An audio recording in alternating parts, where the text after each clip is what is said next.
Bonjour, bonsoir et bienvenue dans PNJ pour potentiels nouveaux joueurs, l'émission où je reçois un ou une invitée qui n'a jamais joué au JDR pour lui créer son tout premier personnage. Un exercice d'improvisation et d'imagination sans obligation d'aventure à la fin de la procédure. Et pour ce premier épisode, je reçois une créatrice de contenu qui explore des sujets aussi variés que la mode éthique, le développement personnel, les relations humaines, amicales ou amoureuses, la littérature, l'alimentation, mais aussi le healthcare, skincare, mental care et tout autre mot anglais suivi par care.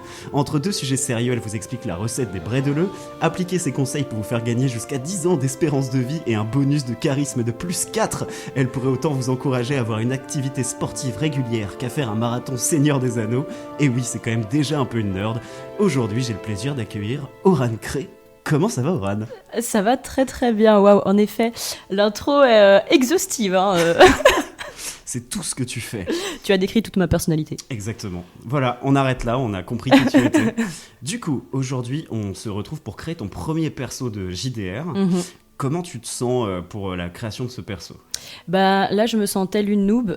Tu sais que j'ai pas un niveau 0 en geekery, Oui. comme on en avait déjà discuté ensemble, mais c'est vrai que je connais pas du tout l'univers du JDR. J'écoute Amour, Gloire et Dragon. Allez. Parce que tu m'as initié à ça, n'est-ce Eh pas ? oui. Mais en fait, je sais pas du tout, je sais pas à quoi m'attendre, voilà. Ok. En gros, ce qu'on va commencer par faire, c'est essayer de se faire une petite idée de comment tu t'imagines incarner un personnage dans un univers médiéval fantastique, heroic fantasy, style Seigneur des Anneaux, etc. Ouais, j'adore ce genre d'univers, donc ça c'est déjà très bien. Bah, la meuf a une épée d'Arwen. Voilà, j'ai l'épée d'Arwen là-bas. Du coup, tu t'es déjà un peu imaginé quel style de personnage t'aurais envie de jouer ou pas du tout pour le moment ? Bah, disons que vu que je suis moi-même fan de beaucoup d'univers fantastiques, fictifs, etc., je me suis déjà projetée dans certains de ces univers. Et pour connaître un tout petit peu du coup les différentes races qui existent plutôt dans l'univers Donjons et Dragons, Ouais. c'est ça, d'Amour, Gloire et Dragon. Moi, je me suis bien vue en elfe. Très Voilà. Mais je suis pas allée beaucoup plus loin. Enfin, je sais que j'aimerais beaucoup me battre et j'aimerais trop genre faire de la magie, tu vois. Ok. En fait, j'aimerais beaucoup pouvoir à la fois, je sais pas si c'est possible, de casser des gueules Ouais, avec des armes, Ouais. mais aussi avec des sorts. Ok. Toi, de pas Donc être un truc un peu, restreinte un peu intermédiaire. Ouais, Ok, très bien, très voilà. bien. Pour te faire un petit... Effectivement, tu l'as dit, on va se baser sur du Donjons et Dragons pour qu'on puisse faire une fiche qui sera jouable par qui le veut Ok. de ton personnage. Et attention, je précise parce qu'on va se faire taper sur les doigts, maintenant on ne dit plus race dans Donjons et Dragons, maintenant on dit espèce. Espèce, ok, très bien. Voilà. Donc Ouais. effectivement, tu as plein C'est d'espèces. plus éthique. Exactement, c'est plus éthique, t'en fais totalement dans ta veine. Ouais, ok, je comprends. On est dans ta zone de confort, du coup. Ouais, maintenant. c'est ça. Ok, donc, est-ce que tu veux quand même que je te présente un peu d'autres races ou est-ce qu'on se dit, ok, go pour un elfe et on avance à partir de là parce qu'en fait, t'as envie d'être un elfe. Bah, en fait, ma curiosité a envie de te dire que j'ai bien envie que tu me fasses un petit listing. Ouais, bien sûr. Si ça prend pas Non, pas du tout. 1000 ans. Pas du tout. En gros, t'as toutes les races communes qui vont être du humain, demi-orc, demi-elfe, elfe, alphelin qui vont être du hobbit. Ok. Après, t'as les tieflins qui ont une engeance qui viennent d'une lignée démoniaque. Ok. Donc, ils ont encore quelques attributs physiques comme des cornes, des oreilles pointues, une peau rouge, Ok. une queue de démon. Mais en soi, ils sont plutôt intégrés dans la société de Donjons et Dragons. Ok. Leur origine démoniaque vient de si loin que ça s'est un peu perdu et t'es pas obligé de jouer un perso méchant quand tu joues ce genre de personnage. Ok. Qu'est-ce qu'on a d'autre de très basique ? Tu vas avoir les humains, je crois que je l'ai déjà dit. Et est-ce qu'on peut genre jouer un dragon ? Alors, oui, j'y ai pas pensé, t'as les drachéides, qui Ok. sont des êtres draconiques, donc de lignée draconique. Ok. Et en gros, tu vas avoir un choix de la couleur du dragon que tu seras. Ok. En fait, dans Donjons et Dragons, les dragons tirent leur pouvoir de dragons primordiaux Ok. qui ont créé 2 familles de dragons. T'as les dragons chromatiques, qui vont avoir des couleurs, bleu, rouge, jaune, vert, etc. Ok. Et par exemple, le rouge, c'est des pouvoirs de feu, le bleu, des pouvoirs de glace, ou de foudre plutôt, etc. etc. Ok. Et de l'autre côté, t'as les dragons métalliques, donc or, cuivre, etc., qui vont avoir des pouvoirs aussi en lien avec leur origine draconique, avec des pouvoirs particuliers. Si ça t'intéresse, on peut aller plus loin dans cette direction et que je te dise vraiment quelle couleur correspond à quel pouvoir. Moi, j'ai pris ça pour un de mes personnages. Parce que j'aime trop les dragons. Bah ouais, j'aime trop les dragons aussi, du coup je suis en Les train dragons. d'hésiter en fait. Et du coup, voilà, t'es un être draconique. On peut même, si on veut se faire kiffer, normalement ils n'en ont pas, mais on peut te mettre des ailes. Ok. Voilà. Je sais qu'il y a même certaines sous-races de drachéides qui ont des ailes. Donc voilà. Après, sinon, en autre style de race, tu peux avoir quasiment tout type d'animaux. Ah, ok, oui. Et Des à animaux chaque fois, qui parlent, qui... Ouais, machin. c'est ça, ouais. ok, Soit ils vont venir de... En fait, t'as eu une aventure qui a été diffusée par Donjons et Dragons, donc Wizard of the Coast, qui produit Donjons et Dragons, où il joue dans une forêt, je crois que ça s'appelle Humblewood. Et du coup, là, t'avais des animaux qui peuplaient cette forêt et qui avaient des aventures. Ou sinon, ça peut venir du plan féerique, parce qu'il y a plusieurs dimensions dans Donjons et Dragons. Et l'une d'entre elles est un plan féerique qui peut être peuplé de fées, d'animaux. Enfin, en gros, t'es un humanoïde animal. Donc, ouais, je vois. t'es pas un garou non plus. Ok. Tu te transformes pas en l'animal. Oui, tu as tout le temps, tu as une apparence Ouais, c'est ça. qui ne change pas. Genre, si t'es un edge, par exemple, c'est des hérissons. Et du coup, ils ont vraiment des pics dans le dos, un pelage, etc. Sauf qu'ils vont se tenir debout sur leurs deux pattes. C'est trop mignon. Ils vont pouvoir mettre une petite armure, Ok. etc. Ok, ouais, je vois. Après, sinon, tu vas avoir tout ce qui est être élémentaire. Donc, on appelle ça les Genasi. Donc, Genasi de la terre, de l'air, du feu, de l'eau. Et en fait, tu viens de ton plan élémentaire. Et du coup, tu vas avoir déjà une part de pouvoir magique qui vient de là. Et sinon, qu'est-ce que tu peux avoir d'autre J'ai une question. Ouais. Les Genasi, donc, ils Ouais. ont aussi une forme humanoïde. C'est des êtres humanoïdes, Ok. mais qui viennent d'un lieu élémentaire.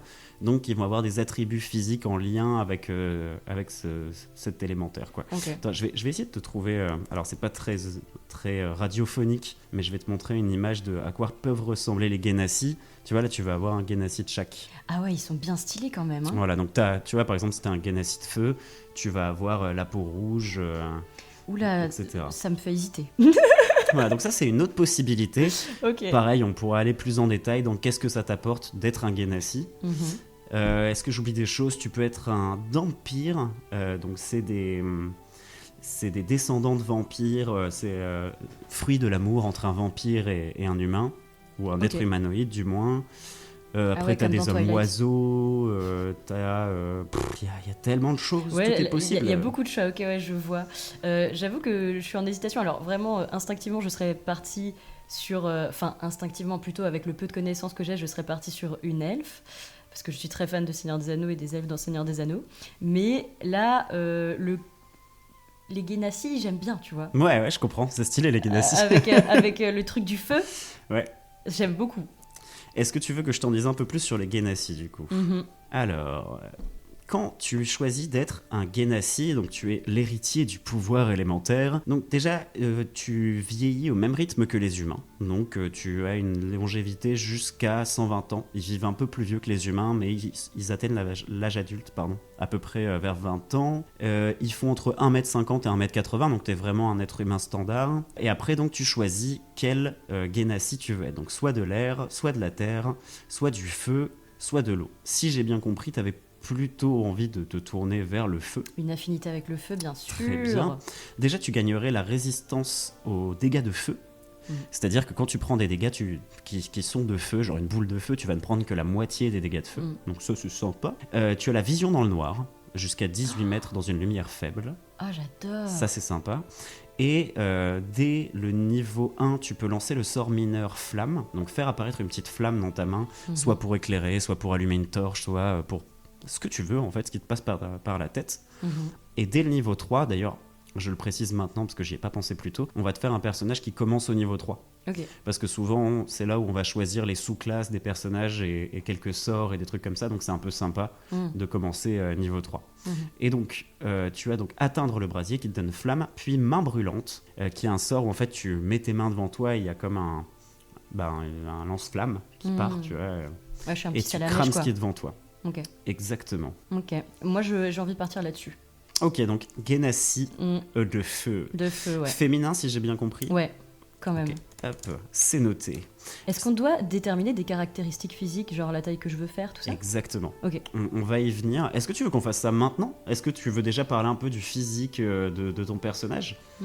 En fait, on a plusieurs choses à définir, mais on peut le faire un peu dans l'ordre qu'on veut, en fonction de par quoi on est inspiré à tel moment. Donc là, tu vois, on a commencé par choisir l'espèce. On aurait pu commencer par choisir la classe. On aurait pu commencer par plein de trucs. Ah oui, parce qu'il faut distinguer l'espèce et la classe. Absolument. Ouais, ok.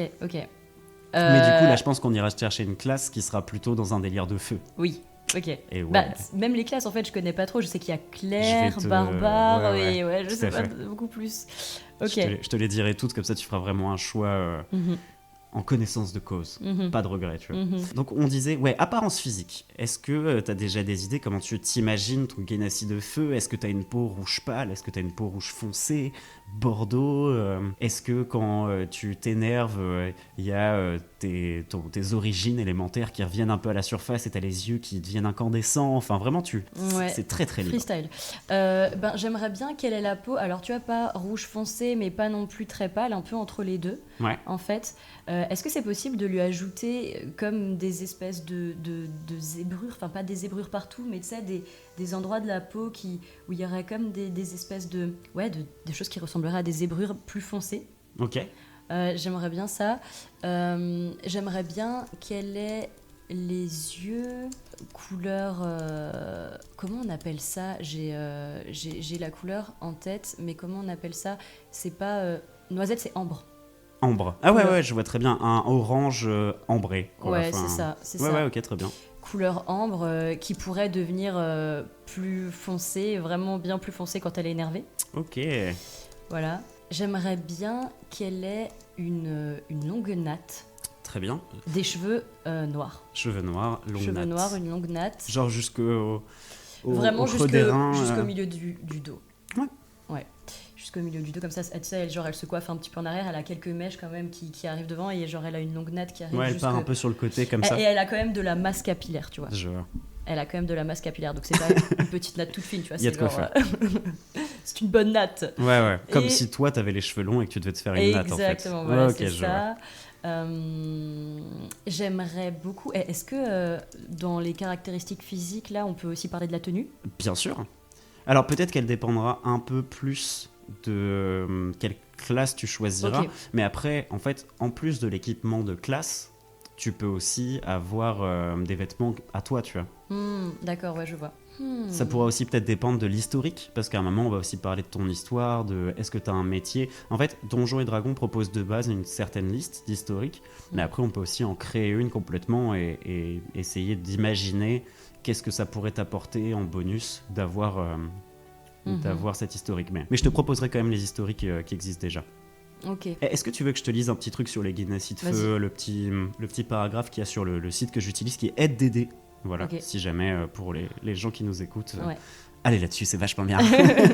Alors, en tant que Genasi du feu, vous avez hérité de l'humeur instable et de l'esprit vif de l'Éphrite. Vous avez tendance à être impatient et impulsif plutôt que de cacher votre apparence particulière, vous exultez dans celle-ci. Quasiment tous les Genasi du feu ont une température corporelle élevée, comme s'ils brûlaient de l'intérieur. Cette impression est renforcée par leur couleur de peau dans les tons rouge flamme, noir comme le charbon ou gris comme la cendre. Les plus proches des humains physiquement auront des cheveux rouges vifs, frémissant lors d'émotions extrêmes, alors que des spécimens plus atypiques arboreront de véritables flammes d'encens sur leur tête. La voix d'un Genasi du feu peut sonner comme le crépitement d'un feu et leurs yeux flamboient lorsqu'ils s'énervent. Donc toi, ils s'assombrissent. Ça nous va très bien. Okay. Certains émettront une légère odeur de soufre. Alors ça, on n'est pas obligé. Par contre, tu peux avoir une légère odeur, tu sais, de trucs agréables, genre l'odeur, tu sais, du bois qui brûle quand tu arrives à la maison. J'adore. J'aimerais bien avoir cette petite odeur tu sais, genre quand tu vas près d'un feu, le feu il commence à s'éteindre, etc. Et tu sens comme ça... Odeur de cheminée, en fait. Voilà, je sens la cheminée, en fait. Tu sens la suie. Purée, la température corporelle élevée, ça m'aiderait bien dans la vie au quotidien. Oui, surtout aujourd'hui que t'as froid. Ok, ouais, je vois. Là, j'ai une idée. Bon, déjà, il faudrait qu'elle fasse à peu près... Allez, j'ai envie qu'elle soit plus grande que ce que je suis moi. J'aimerais bien qu'elle fasse 1m70. Allez, 1m70. On peut aller jusqu'à 75 même, si tu veux. 75, allez. Allez. On l'a fait grande. Yes. Morphologie, elle est un peu en 8 aussi. Morpho en 8. Morpho en 8. Voilà, tu vois, elle est vraiment dans les canons de beauté des Je pense que Genasi. c'est la première fois que dans une construction de personnage, quelqu'un dise « Mon perso a une morpho en 8 ». Je pense que c'est vraiment une grande première. Mais j'aime bien, c'est très clair. En plus, moi, tu sais, j'ai bossé un peu dans la mode, donc ça me parle. Mais ouais. C'est la première fois que tu reçois une influenceuse, Ouais, c'est cohérent. Ça me va parfaitement.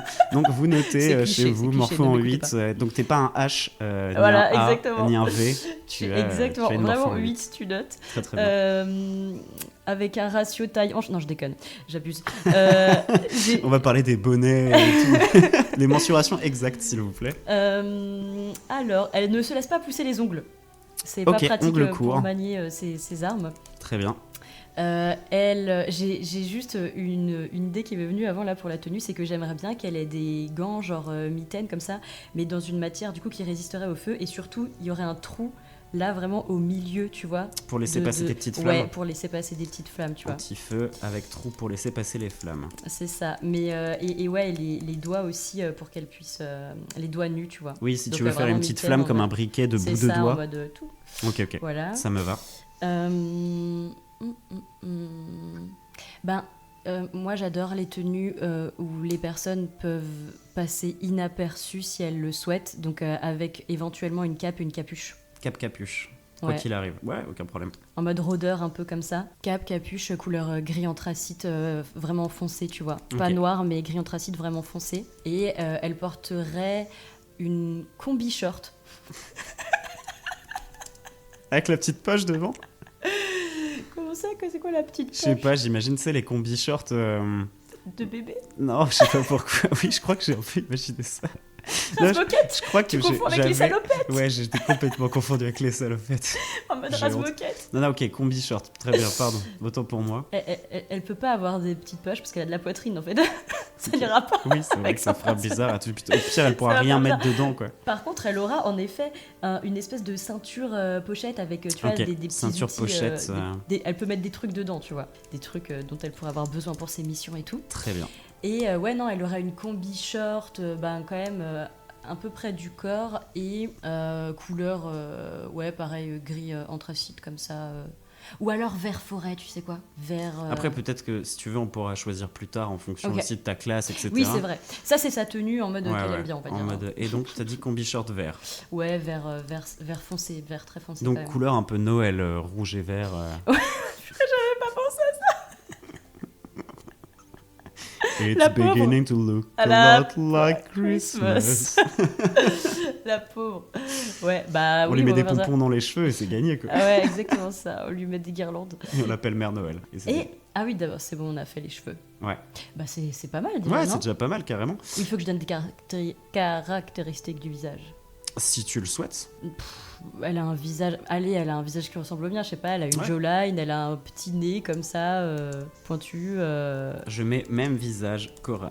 Voilà, elle a des longs Mais cils. du coup, avec cette fameuse peau rouge intermédiaire, j'ai noté, Ouais, c'est ça. avec des zébrures un peu plus foncées. Est-ce Ouais. que tu penses que tes zébrures, elles pulsent un peu de ta magie de temps en temps, ou c'est vraiment juste comme pas des taches de vin, mais des taches de vin structurées? Tu vois ce que je veux dire? Ça veut dire quoi, elle pulse, tu veux C'est dire? genre, on perçoit à travers tes... En gros, ta peau normale ne luit pas, il n'y a rien de particulier qui s'y passe. Et en gros, quand tu utilises tes pouvoirs, les zébrures vont Il y a quelque chose qui se passe. comme une lumière qui les traverse, tu vois. On peut faire ça? Bien sûr qu'on Mais peut faire ça. Mais c'est merveilleux, on fait ça. Ok. Donc, C'est zébrures incroyable. tu vois un peu comme Bien s'il y sûr, avait comme ça, on une poursuit le bande délire Sapin de LED Noël. sous ta peau, avec Ouais. une lumière qui comme parcourt ton corps au moment où tu utilises tes pouvoirs. Ouais. Oui, donc on poursuit le délire sapin de Noël, voilà, je suis une T'es guirlande. complètement, on est dans du Christmas à 100%.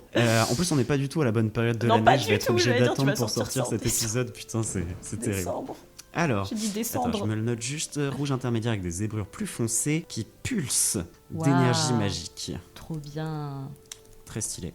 Ok, super. Alors, est-ce que t'as plutôt envie d'essayer de parler un peu de l'histoire de ton personnage et de voir si on a une classe qui en découle? Ou est-ce que t'as plus envie de parler justement de trouver une classe qui te correspond, qui te plaise à jouer, et après on essaiera de broder une histoire autour de pourquoi t'es devenu ce type de héros? Et là, quand tu dis construire une histoire, je veux dire, ça peut partir de n'importe où, ou est-ce qu'il faut nécessairement que ça parte de l'enfance? Non, pas nécessairement. En fait, on parlera Que je fasse un certainement petit background. un petit peu de l'enfance à un moment, mais ça n'a Ouais. pas besoin d'être le point central de ton histoire. D'accord. Pour te donner un exemple, en fait, sur Donjons et Dragons, alors il y en a plein d'autres, hein. Moi, je vais juste me limiter aux historiques de base, mais après, on peut les étendre à autre chose. Tu vas avoir, donc, acolyte, ça va être quelqu'un qui va plutôt avoir appris dans des cloîtres, dans des temples, etc. Donc un peu en lien avec la religion. Artisan de guilde, tu as bossé dans une guilde et tu fabriques des choses, tu choisis un métier ensuite, etc. Artiste, tu fais de la chanson, de la danse, etc. Charlatan, t'arnaques les gens. Criminel, tu fais du vol, du meurtre, etc. Enfant des rues, bah, t'as grandi dans la street. Ermite, t'as vécu loin de tout. Héros du peuple, t'étais la star de ton village. Noble, bah t'as grandi dans une famille noble. Sage, tu as appris dans des bibliothèques, t'es un peu comment on appelle ça, les rats de bibliothèque, tout simplement. Donc très bouquin, très connaissance, etc.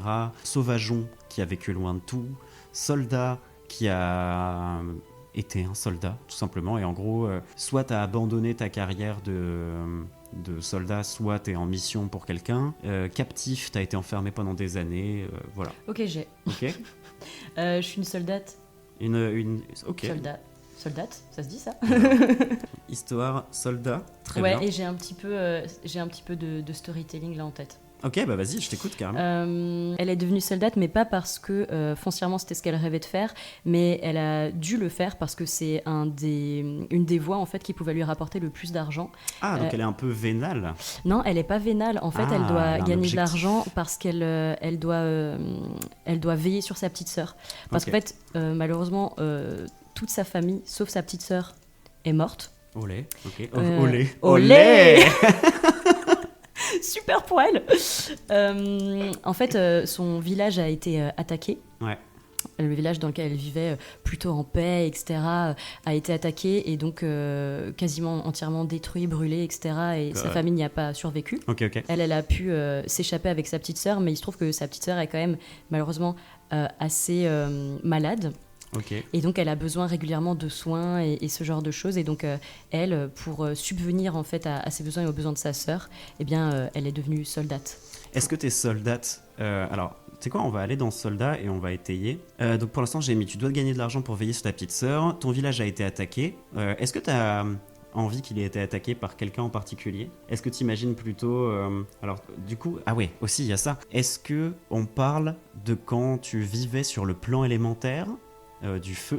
Et est-ce que c'est un conflit sur le plan élémentaire du feu? Et là, tu pars à l'aventure sur le plan matériel, donc là où les aventures se passent, pour ramener de l'argent sur le plan élémentaire du feu? Ou est-ce que vous avez fui le plan élémentaire avec ta sœur pour vivre parmi les humains?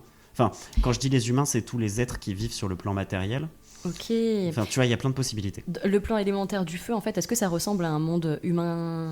Enfin, je veux dire... Ouais, en fait, c'est comme une copie du monde traditionnel, mais c'est peuplé de... Enfin, c'est de là dont vient la magie du feu, donc c'est beaucoup de volcans, beaucoup de terres arides, des déserts, des trucs comme ça. D'accord. Et la magie du feu vient de là-bas, donc en fait, tous les êtres qui naissent par là-bas sont toujours très en lien avec le feu. Par exemple, même les créatures que tu vas pouvoir rencontrer par chez toi, ça va être, je sais pas, des scorpions géants qui sont, tu sais, genre comme constitués de roches volcaniques, enfin de ce genre de délire-là, quoi. Ok. Est-ce qu'on peut partir du principe que dans ce plan du coup du feu, il y a donc comme tu dis divers paysages mais en lien avec le feu et que du coup en fonction des villages, des peuples, etc. qui vivent dans ce plan, il y a différents savoir-faire? Bien sûr. Et que peut-être, je sais pas, mon village, on était spécialisé dans le fait de, je sais pas moi, faire des cristaux de lave magique. Ok, intéressant. Un délire un peu comme ça, tu vois. Et qu'en fait, on a été attaqué justement pour ça, pour notre savoir-faire. Mais pas par des personnes qui venaient... Est-ce que c'est possible pour des personnes qui ne sont pas déjà dans le plan du feu de venir dans le plan du feu? Bien sûr, il y a des passages. Ok, donc on a été attaqué par des personnes qui ne viennent pas de ce plan. Et en fait, moi, quand c'est arrivé, j'étais... Enfin, quand c'est arrivé, elle était assez jeune. Et du coup, elle se souvient pas parce que c'est quand même un événement assez traumatisant. Elle a quand même... Parfois, elle a des flashs qui lui reviennent et tout, mais elle n'est pas certaine de qui s'en est pris à son village. Mais elle sait juste que, clairement, il y avait une volonté de voler une expertise. Ok, une expertise ou le matériel qui en découle. Je t'explique pourquoi je demande ça. J'imaginais que vous travailliez, mais tu sais, pas forcé, vraiment le travail de ton village était en lien avec les mines, Mhm. que vous aviez à proximité de chez vous une mine particulière qui créait une pierre rouge qui était gorgée de pouvoir de feu et qui servait peut-être à faire fonctionner des inventions que vous fabriquiez vous-même, Ouais. des trucs comme ça, tu vois. Je pense que ça peut être un délire comme ça, et je pense qu'il y a le côté matériaux, mais il y a aussi le côté savoir-faire, parce qu'en fait, Ouais. c'est en vivant au contact de cet endroit qu'on apprend et on se transmet de génération en Ok. génération Et genre, les du coup, connaissances. Mais pas tout le monde dans le village sait faire. ouais, et vous auriez quand même une technologie relativement avancée comparée aux autres grâce à cette technologie des pierres magiques de feu. Ouais. Enfin, une Et en gros, c'est technologie pour magique, ça que quoi. vous avez été attaqué. Et Ouais. est-ce que les gens auraient du coup été enlevés en même temps qu'ils ont volé les ressources pour bénéficier de leur savoir? Et C'est peut-être que une tes parents possibilité. sont encore en vie. Exact. C'est une Oh, possibilité, oh. mais Quand je c'est fais une ça, c'est que j'aime bien. Alors pour décrire, je suis en train de secouer les bras en l'air et de remuer la tête en sautant sur ma chaise. C'est que j'aime il est bien. très heureux. Ok, Ouais. ok. Bah, je pense que c'est une possibilité. En fait, moi, j'ai vraiment dû fuir dans la précipitation Ouais. avec ma sœur. Et en fait, au moment où on a été attaqué, je n'étais pas avec mes parents. Ok. Donc, j'ai pas vraiment vu tout ce qui s'était passé. Mais j'ai dû fuir. Et quand je suis revenue sur les lieux, en fait, c'était dévasté. Et il n'y avait Ok. plus personne. Il y avait beaucoup de cadavres, etc. Mais je sais pas exactement. Ouais, genre vous étiez parti en balade avec ta sœur ou vendre un truc dans le village le plus proche pour aider tes parents ou une C'est connerie dans le ça, genre. c'est Est-ce que ça. tu veux choisir un événement particulier qui faisait que t'étais pas là? Un événement particulier. Je pense que elle n'avait pas envie de devenir soldate, mais par contre, depuis toujours, elle aimait bien se battre et crapahuter et découvrir des endroits autour de chez elle. Ouais. Et donc, en fait, sa petite sœur la suivait régulièrement parce Ok. qu'elle s'adorait. Et donc, en fait, elles étaient plutôt juste en exploration. Elles n'étaient pas spécialement parties vendre un truc, juste elles étaient en exploration. Et voilà, elles se battaient et tout et tout. Ouais, vous étiez parti vous balader dans un coin proche de chez C'est ça, vous et c'est vous ça. chilliez dans la forêt C'est ça. en faisant les connes, quoi. C'est ça, exactement, voilà. Ah, c'est Insouciante. terrible. C'est terrible. Innocente. Quel niveau de culpabilité tu ressens sur le fait de pas avoir été là? Un niveau de culpabilité très grand, d'autant que c'est moi la grande sœur. Et en fait, Ouais. ma petite sœur était encore plus jeune que moi à ce moment-là et donc avait très besoin de nos parents. Ouais, ouais. Et c'est pour ça aussi que je me suis enrôlée à moitié à contre-cœur, pas totalement à contre-cœur, parce qu'en fait, j'aime quand même le fait d'avoir des missions, etc., de pouvoir me battre et tout, mais j'aime pas le fait que ce soit une obligation. Ok, je vois. Parce que du coup, dans quel style d'armée tu t'imagines t'être enrôlé? Donc, une fois que vous avez fui votre village, vous êtes parti du plan élémentaire ou est-ce que vous y êtes resté? Non, on a fui, Ouais, vous avez fui. Donc, vous êtes venu sur le plan matériel. c'est ça. Vous avez eu une phase où vous avez essayé de survivre Surfifre. tant bien que mal avec ta sœur. Mhm. Et à un moment, tu as eu une espèce d'opportunité où en gros, ils faisaient une campagne de recrutement pour une armée X ou Y, où ils disaient bah, si vous nous rejoignez, on vous donne tant d'argent par jour. Et toi, tu étais là, ok, let's go. Ou est-ce que plutôt tu aurais rencontré quelqu'un sur ton chemin qui t'a dit viens avec moi. Certes, c'est pas forcément très jojo ce qu'on fait, mais on le fait pour quand même du bien. Et En fait, quand on a fui le plan élémentaire, on a été à un moment donné recueillis par une vieille dame qui tient une espèce d'auberge et qui est une vieille dame qui peut être un peu dure, mais en fait très gentille au fond, et qui nous a donné du travail en quelque sorte. Bon, ma petite sœur, elle pouvait pas vraiment travailler, d'autant que son état de santé ne le permettait pas forcément. ouais, ok. Et du coup, la vieille dame te file un coup de main pour s'occuper de ta sœur quand tu devais aller faire des trucs, quoi. C'est ça. Et en fait, moi d'abord j'ai travaillé pour cette vieille dame et un jour que j'allais faire une course pour elle dans le village où on avait atterri, je suis tombée sur une affiche de recherche en fait finalement, oui, de soldats quoi, pour des missions. Et c'est pas vraiment une armée. Je rejoins des groupes différents. Alors, je me demande si en fait le soldat est pas forcément très adapté à l'histoire que tu es en train de me raconter. Ok.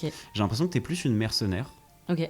Et que du coup, effectivement, tu as peut-être plutôt rejoint une espèce de guilde de mercenaires qui envoie des équipes faire des missions à droite à gauche. Ouais. contre de l'argent ou contre garder ce qui se passe là-bas. Enfin, genre, si vous trouvez des trésors sur place, vous avez le droit d'en garder tant de pourcents. Et, Ouais, ça me parle, ouais. Et du coup, c'est peut-être plus intéressant. Et sur ton historique, on va peut-être essayer de trouver un truc qui est plus en lien avec ton histoire ou tes objectifs ou autre, quoi. Bah, c'est vrai que ça me parle plus le côté de la guilde plutôt que le côté être dans une armée et avoir quelque chose de fixe, etc. Ouais, exactement. Parce que sinon, oui, tu peux être soldat et être dans une armée, mais du coup, effectivement, il faut trouver une armée pour laquelle tu crois quand même un minimum, ou alors il aurait fallu partir dans une direction où tu as été enrôlé de force, à la limite, tu vois. Mais sur l'histoire qu'on est en train de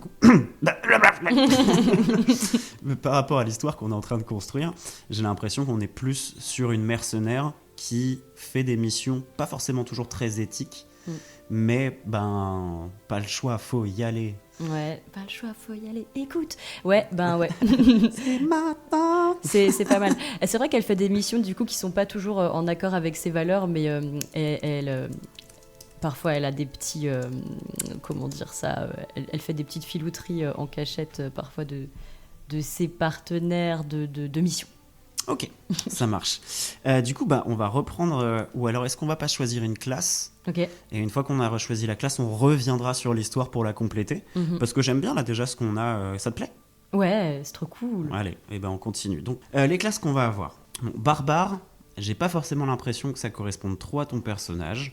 Mais pourquoi pas ? En gros, tu te nourris de ta rage pour devenir plus balèze. Et c'est beaucoup de tabasser.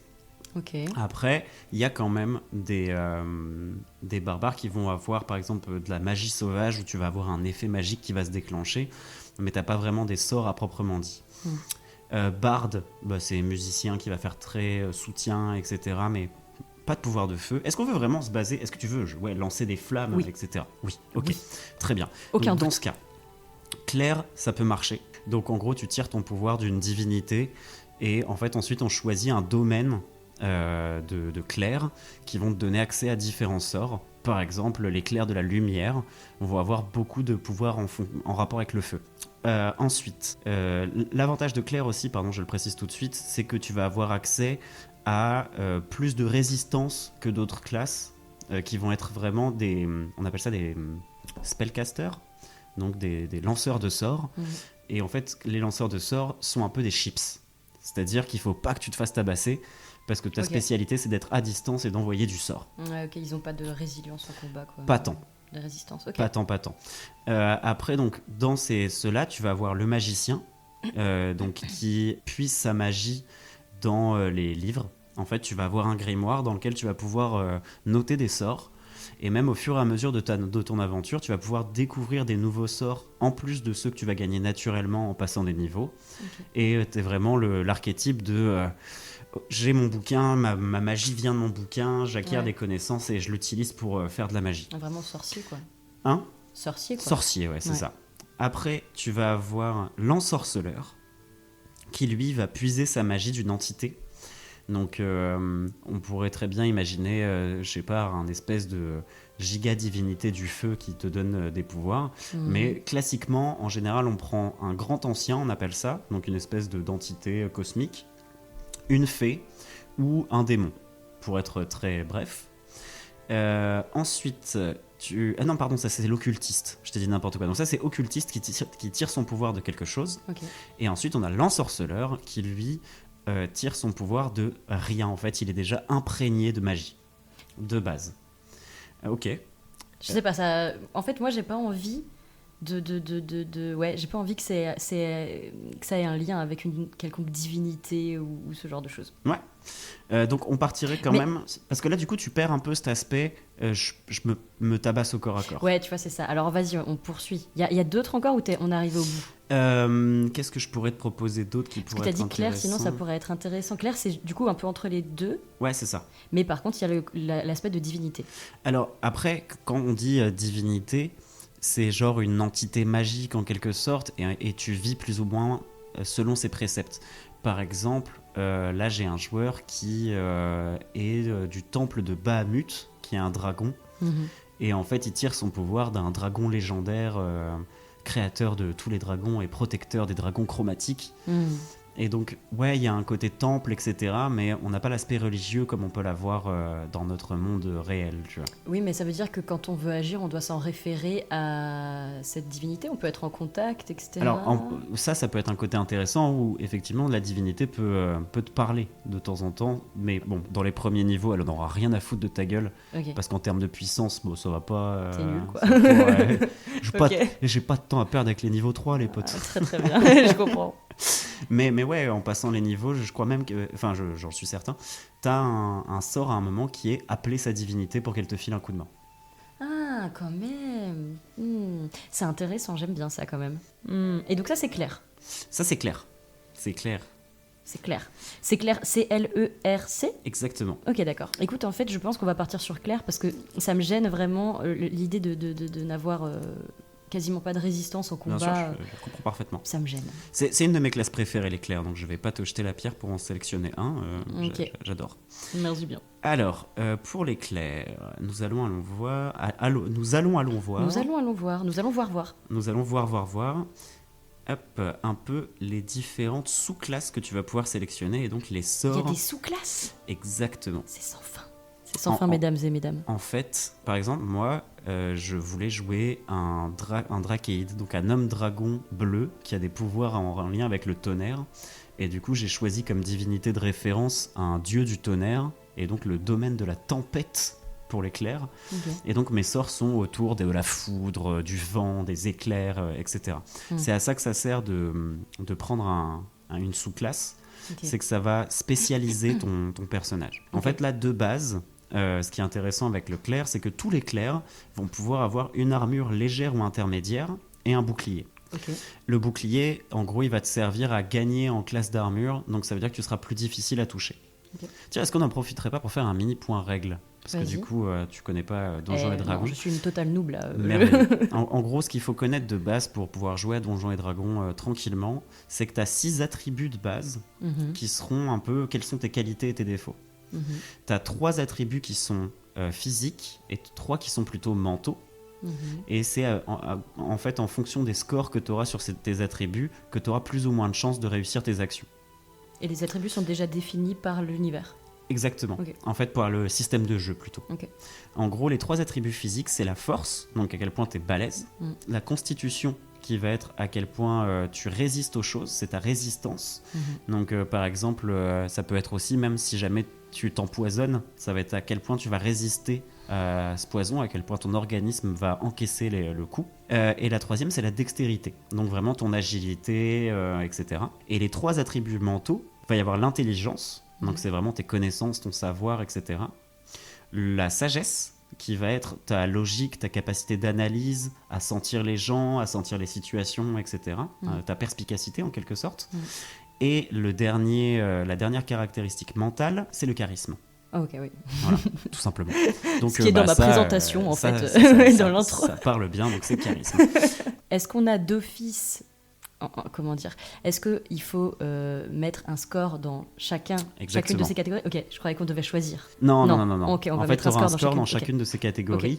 Et en gros, pour les clairs, mais ça, je m'en occuperai pour Ok. te faire un truc équilibré. Ok. Et après, si toi, tu as envie de me dire, ah bah non, mais moi, je préfère avoir plus de ça ou plus de ça, on en reparlera, mais ça, on le fera dans un deuxième temps quand je rédigerai ta fiche. Ok, très bien. Mais en gros, ce qu'on fait pour les clairs en général, c'est qu'on va mettre pas mal de sagesse, Ok. parce qu'en fait, c'est avec ta sagesse que tu vas utiliser tes sorts. Mm. Donc en fait, c'est le bonus que tu auras en sagesse qui va améliorer tes sorts, enfin augmenter les chances que tu auras de toucher avec, du moins. Ok. Voilà. Et après, on met soit de la constitution, parce que la constitution va te rajouter des points de vie, Ouais. soit de la force, parce que c'est avec la force que tu vas tabasser les gens, Taper les gens. tout simplement. J'ai envie de taper des gens. J'ai envie de casser mais des en même grosses temps, gueules. j'ai très envie d'être très résistante parce que tu vois, je trouve que ça va un peu avec son background. Ouais. Bah. C'est qu'en fait, elle a quand même une histoire de vie assez difficile. Donc tu vois, il faudrait qu'elle ait quand même une certaine résilience, quoi. Elle encaisse pas mal. Mais on peut mettre pas mal, on peut faire les 3. On peut faire sagesse en premier, force en deuxième, constitution en troisième, et on laisse un peu de côté le reste. Ok. Je t'expliquerai, mais en gros, moi j'aime bien répartir les points en partant d'une certaine base. Et ensuite, je rajoute les bonus de ta classe, etc. Enfin, de ton espèce plutôt, qui va t'apporter des bonus et tout. J'équilibre. D'ailleurs, si pour les gens qui nous écoutent et qui connaissent Donjons et Dragons, je suis encore sur la version 2014, parce qu'il y a une version qui est sortie là en 2024 où ils ont fait pas mal de changements, mais je la maîtrise pas encore. Donc je reste sur ce que je connais. Mais bon, il y aurait quelques petites modifs à faire, mais c'est pas énorme. Moi, je ne savais même pas qu'il y avait plusieurs versions, exactement. Donc je ne vais rien dire, voilà. Donc en termes de domaine divin, on appelle ça. Tu as le domaine de la duperie, où tu vas gagner des sorts comme le charme personne, qui va pouvoir de charmer quelqu'un, du déguisement, de l'image miroir, où tu vas pouvoir créer une copie de toi-même pour esquiver, etc. Ou passage sans trace, qui permet de passer en filouterie. Ensuite, tu as le domaine de la guerre, où là, ça va être vraiment du gros tabassage en règle, où tu vas avoir un truc qui s'appelle bouclier de la foi, où tu vas devenir encore plus balèze, faveur divine. Quand tu vas taper avec une arme, elle fera plus de dégâts, parce que tu l'auras comme enchanté. Donc ça, c'est ce que tu vas gagner au début. Et après, tu gagnes aussi un de mes sorts préférés, qui est arme spirituelle, où tu fais apparaître une arme qui vole. Et tu peux la déplacer, la faire tabasser les gens pour toi. Ah ouais, trop bien. Ça, c'est sympa. Ensuite, donc je vais pas plus loin que ça, hein, parce que vu qu'on s'arrête au niveau 3, voilà. Après, tu as le domaine de la lumière, où tu vas avoir lueur féerique et main brûlante. Main brûlante, je te le remplacerai par un autre sort de ton choix. Parce que tu as dit que j'étais... Parce que tu l'as déjà, ouais. donc comme ça fait pas double, voilà. Et après, tu vas gagner rayon ardent et sphère de feu. Donc que des trucs... le rayon ardent, c'est tu jettes 3 rayons de feu vers des cibles dans ta portée, et elles prennent des dégâts de feu. En l'occurrence, des plutôt bons dégâts. Et après, même plus tard, tu vas gagner boule de feu, mur de feu, colonne de feu. Vraiment, je me transforme en drac au feu. T'es à 2 doigts de te transformer en drac au feu. Vraiment, on est à ça. Sulfura. Et après, t'as un truc qui est plus le domaine de la nature, où tu vas être pote avec les animaux, tu vas pouvoir communiquer avec, tu vas faire croissance d'épines. C'est un truc où tu fais croître des ronces sous les pieds de tes ennemis. Ouais, je vois très et bien. ça leur fait des dégâts, etc. Qu'est-ce que t'as? Le domaine du savoir. Bon, ça sera peut-être un peu moins intéressant vu le perso qu'on est en train de faire. Le domaine de la tempête, qui est évidemment my favorite. Domaine de la vie, où tu vas faire beaucoup de soins. Et domaine de la forge, où il y a un peu de lien avec le feu, mais avec un côté manuel, j'ai envie de dire. Ouais, non, ça c'est pas son. C'était quoi le premier déjà, s'il te plaît? Le tout premier, c'était le domaine de la duperie. Oh purée, je pensais pas être attirée par ça, mais les trucs dont tu as parlé me... Donc le charme personne, le déguisement, l'image miroir et le passage sans trace. Alors, je vais te lire un peu le truc du domaine de la duperie, pardon. On va voir si ça te parle. Les dieux de la duperie sont des fauteurs de troubles et des instigateurs qui représentent un défi constant à l'ordre accepté parmi les dieux et les mortels. Ils sont les patrons des voleurs, des canailles, des joueurs, des rebelles et des libérateurs. Leurs clercs sont une force perturbatrice, se moquant des tyrans, volant les riches, libérant les captifs et bafouant les traditions. Ils préfèrent le subterfuge, les farces, la tromperie et le vol, plutôt qu'une confrontation directe. Ok. Et il y en avait un autre... Purée, j'ai déjà oublié. Il y avait Duperie qui m'intriguait, et il y en avait un autre, c'était... Alors, t'as la lumière où c'est tous les pouvoirs de feu, et t'as la guerre où c'est du bon gros tabassage en règle. Est-ce que c'était un de ces deux-là ou est-ce que c'était un autre? Il y avait la nature où t'es pote avec les animaux. Non, ça je veux pas. Les derniers, je sais qu'ils m'ont pas intéressé.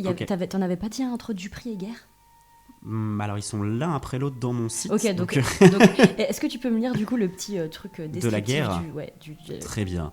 La guerre se manifeste de plusieurs façons. Elle peut transformer des personnes ordinaires en héros. Elle peut être horrible et désespérée avec des actes de cruauté et de couardise éclipsant les instants d'excellence et de courage. Dans tous les cas, les dieux de la guerre observent les guerriers et les récompensent pour leurs actes glorieux. Les clercs de ces dieux excellent au combat et sont source d'inspiration pour participer à de bons combats ou pour offrir des actes de violence en tant que prière. Les dieux de la guerre sont des champions de l'honneur et de la chevalerie, les dieux de la destruction ou du pillage, et les dieux de la conquête ou de la domination. D'autres dieux de la guerre observent une plus grande neutralité, promouvant la guerre dans toutes ses manifestations et supportant les guerriers dans toutes les circonstances. Je vais te saouler, mais est-ce que tu peux me lire aussi le texte de la lumière? Ouais, s'il te plaît. Bien sûr. Comme ça, je fais vraiment un choix éclairé. Pas de problème. Et pour la lumière éclairée. Trop bien. Ok. Donc, les dieux de la lumière promeuvent les idéaux de renaissance, de renouveau, de vérité, de vigilance et de beauté, souvent en utilisant le symbole du soleil. Certains de ces dieux sont dépeints comme le soleil lui-même ou comme le conducteur du char qui guide le soleil à travers le ciel. D'autres sont d'inlassables sentinelles dont les yeux percent chaque ombre et voient à travers toutes les tromperies. Certains sont des divinités de la beauté et des artistes qui enseignent que l'art est un véhicule ou l'amélioration de l'âme. Les clercs d'un dieu de la lumière sont des âmes éclairées, infusées par l'éclat et la puissance de la vision perspicace de leur dieu, et chargées de chasser les mensonges et de brûler les ténèbres. Ouais, on part là-dessus. Hein. En plus, mes potes, ils me surnomment à la sentinelle. En fait, dans mon groupe d'amis, on a des malédictions, donc on prend la première, l'initiale de notre prénom, et on doit en fait prendre un de nos traits de caractère et l'amplifier et le rendre un petit peu maléfique comme ça. Et donc chaque personne a sa malédiction. Et moi, je suis à la sentinelle. Ah, la sentinelle. Ouais, parce que je snipe ce que les gens font de un peu pas bien ou honteux en soirée, et en fait je le sors en mode hyper fort, en rigolant, etc. Alors que les gens voulaient que ça reste discret. Ah oui. Et donc à force ils m'ont surnommé comme Mais ça. attends, tu dis que ça part d'une lettre de ton prénom, pourquoi A, la sentinelle? Ah non, d'accord, tu Oran. choisis. En fait, c'est Mon ça. initiale. Le pseudo est ton initiale, et après C'est la ça. suite n'est pas un truc qui découle de l'initiale, mais du Non, trait de c'est ça. personnalité. Non, J'avais c'est rien ça. compris. Oui, désolé, j'ai très mal expliqué. C'est moi qui suis bête. Mais non, voyons. Donc c'est très bien, tu vois, il y avait sentinelle dans le texte, donc je me suis dit qu'allez, c'était pour moi. Ouais, et du coup là ça va être intéressant parce qu'on va se dire quel type de divinité tu vénères, ou Mhm. plutôt, tu vois par exemple j'ai fait un délire avec une de mes joueuses où elle est la seule clerc de son dieu et elle a le choix de créer une religion ou pas. Oh waouh. Ouais, parce que je lui ai fait un dieu du mystère et des trucs comme ça, tu vois, Oh. on s'est un peu emmerdé. Donc vraiment on est assez libre sur le style de divinité. Voilà, on n'est pas obligé de se rattracher sur un truc très religieux. Ça peut être une croyance que tu as et une espèce comme de valeur morale que tu défends et à laquelle tu crois profondément. Mais t'es pas obligé non plus d'être un clerc, une clairesse, je sais pas comment on dit, une prêtresse du truc. T'as pas besoin de vivre dans un temple, t'as pas besoin de ces trucs-là, tu vois. Sauf si t'en as envie. Genre, si t'as envie de me dire, j'ai passé un moment comme ça peut être intéressant aussi. Mais voilà. Est-ce que ça peut être quelque chose qui juste m'est un peu tombé dessus comme ça, en mode au fur et à mesure que j'ai grandi, en fait, j'ai ressenti que j'avais en effet certains ressentis spirituels et tout qui se sont imposés à moi, et en fait j'ai appris à les côtoyer, à grandir avec et tout. Ouais, Ça carrément. pourrait être un truc comme ça. Ça peut être. Et j'ai encore une question, est-ce que c'est possible que des divinités choisissent des gens, du coup, Des champions. des champions? Champions. Ah oui, ok. Alors là, t'es un peu jeune pour être une championne, Ouais. mais tu peux très bien avoir eu une espèce d'illumination et être en voie de devenir une espèce de championne, tu vois. Si on essaye de rattacher ça à ton histoire de mercenaire, je sais pas, tu peux avoir été dans cette guilde pendant un temps, ou même y être toujours, à vrai dire, mais juste sur une de tes missions, avoir été en contact avec quelque chose qui est en lien avec la divinité en question, et que t'aies eu une espèce de waouh. Ouais, bah vu qu'elle aime bien explorer, pardon, peut-être éventuellement une fois lors d'une mission, elle est passée près d'un temple de quelque chose, etc. Elle a été attirée pour voir, et en fait une fois sur place, il y a eu genre waouh. Oh, tu prise passes de à côté conscience, un truc. d'un temple et t'entends genre approche. Elle a pas de prénom encore. Non, pas encore. Ok. Les joueurs galèrent souvent, donc, mais si t'as déjà un nom, moi ça me va. Oran, mais avec un O. Ah l'enfer. En tout cas surtout pas Oriane, s'il vous plaît. Ouais. Tout le monde m'appelle déjà Oriane. Oui, je comprends. C'est C'est terrible. Moi, on m'appelle Antoine au lieu d'Étienne aussi. Ah ouais. Ah, Bah, purée. tu sais, c'est un peu Étienne, Étienne, Antoine. ouais, mais quand même les gens abusent, vous abusez. Vous abusez, Vous wesh. abusez. Ok, alors attends. Tiens, à la limite, pendant que tu y réfléchis, je te donne juste Ouais. une petite info supplémentaire par rapport au fait d'être clair. Vas-y. Donc, le fait d'être clair du domaine de la lumière va déjà te donner un sort qui s'appelle Illumination protectrice. En fait, dans Donjons et Dragons, dans le système de jeu, tu as un certain nombre d'actions que tu peux faire pendant ton tour de combat et d'autres que tu peux faire en dehors de ton tour de combat, qu'on appelle des réactions. Et en fait, là, tu gagnes une réaction qui est de, si on t'attaque, tu fais apparaître comme un mur de lumière aveuglant entre toi et l'ennemi, et du coup, il va galérer à te taper. C'est plutôt classe. Ça, c'est sympa. C'est très très classe. Ça. Et en deuxième, tu as le conduit divin, on appelle ça. Donc, le conduit divin, pour les clercs, tu en as un certain nombre d'utilisations par jour qui grandissent en fonction de ton niveau. Donc là, je crois qu'au niveau 1, tu dois avoir peut-être une seule utilisation ou deux conduit divin, une fois par repos à partir du niveau 2. Donc pour l'instant, tu peux l'utiliser qu'une fois. Et tu as deux choix. Tu as un truc qu'on appelle le renvoi des morts vivants. Que ça, tous les clercs savent le faire. C'est que quand tu es confronté à des morts vivants ou à des abominations, des trucs comme ça, tu peux utiliser ça pour les renvoyer. Et en fait, ils vont juste essayer de te fuir. Voilà. Et l'autre truc qui est donc ça vraiment lié au fait que tu sois un clerc du domaine de la lumière, c'est la radiance de l'aube. En fait, si tu utilises ça, tu vas déjà expulser tous les ténèbres autour de toi, si tu es dans une zone qui serait envahie par les ténèbres. Et en plus, toutes les créatures qui te veulent du mal, donc les créatures hostiles, mais donc ça ne touche pas tes copains, s'ils sont à proximité, vont se prendre donc 2d10 de dégâts, c'est beaucoup. Pour un bas niveau. Il faut que je choisisse ? Non, ça c'est cadeau. C'est des bien. trucs que tu as d'office. Donc si tu te retrouves encerclé d'ennemis, tu peux dire j'utilise la radiance de l'aube. La radiance de l'aube. Et il y a une explosion de lumière qui se fait autour de toi, qui épargne tes alliés, mais qui font des gros dégâts à tous tes ennemis. Voilà. Donc ça c'est sympa, ça c'est cadeau, ça c'est pour toi, tu l'as. Merci. C'est un très beau cadeau, c'est vraiment Noël. C'est vraiment Noël. En termes d'autres choses que tu as... il y aura des sorts à sélectionner en plus de ceux qui te sont offerts par la classe. Ça, je sais pas si on se penchera dessus aujourd'hui ou si on le verra ensemble parce que ça prend un peu plus de temps parce qu'il y a vraiment des listes de sorts monumentales. Mais en gros, ce qu'on aime bien faire avec un clerc en général, c'est de prendre... t'as des sorts gratuits et parmi eux, il y en a un qui s'appelle Assistance qui te permet de filer un coup de main à un allié et en gros de lui permettre d'avoir un dé supplémentaire sur son jet. Donc ça c'est sympa. Et qu'est-ce qu'il y a d'autre de sympa? T'as des petits soins, des petits trucs comme ça. T'as pas des sorts où tu peux appeler, je sais pas, genre un esprit qui pourrait t'aider ou un animal qui pourrait t'aider ou un truc comme ça?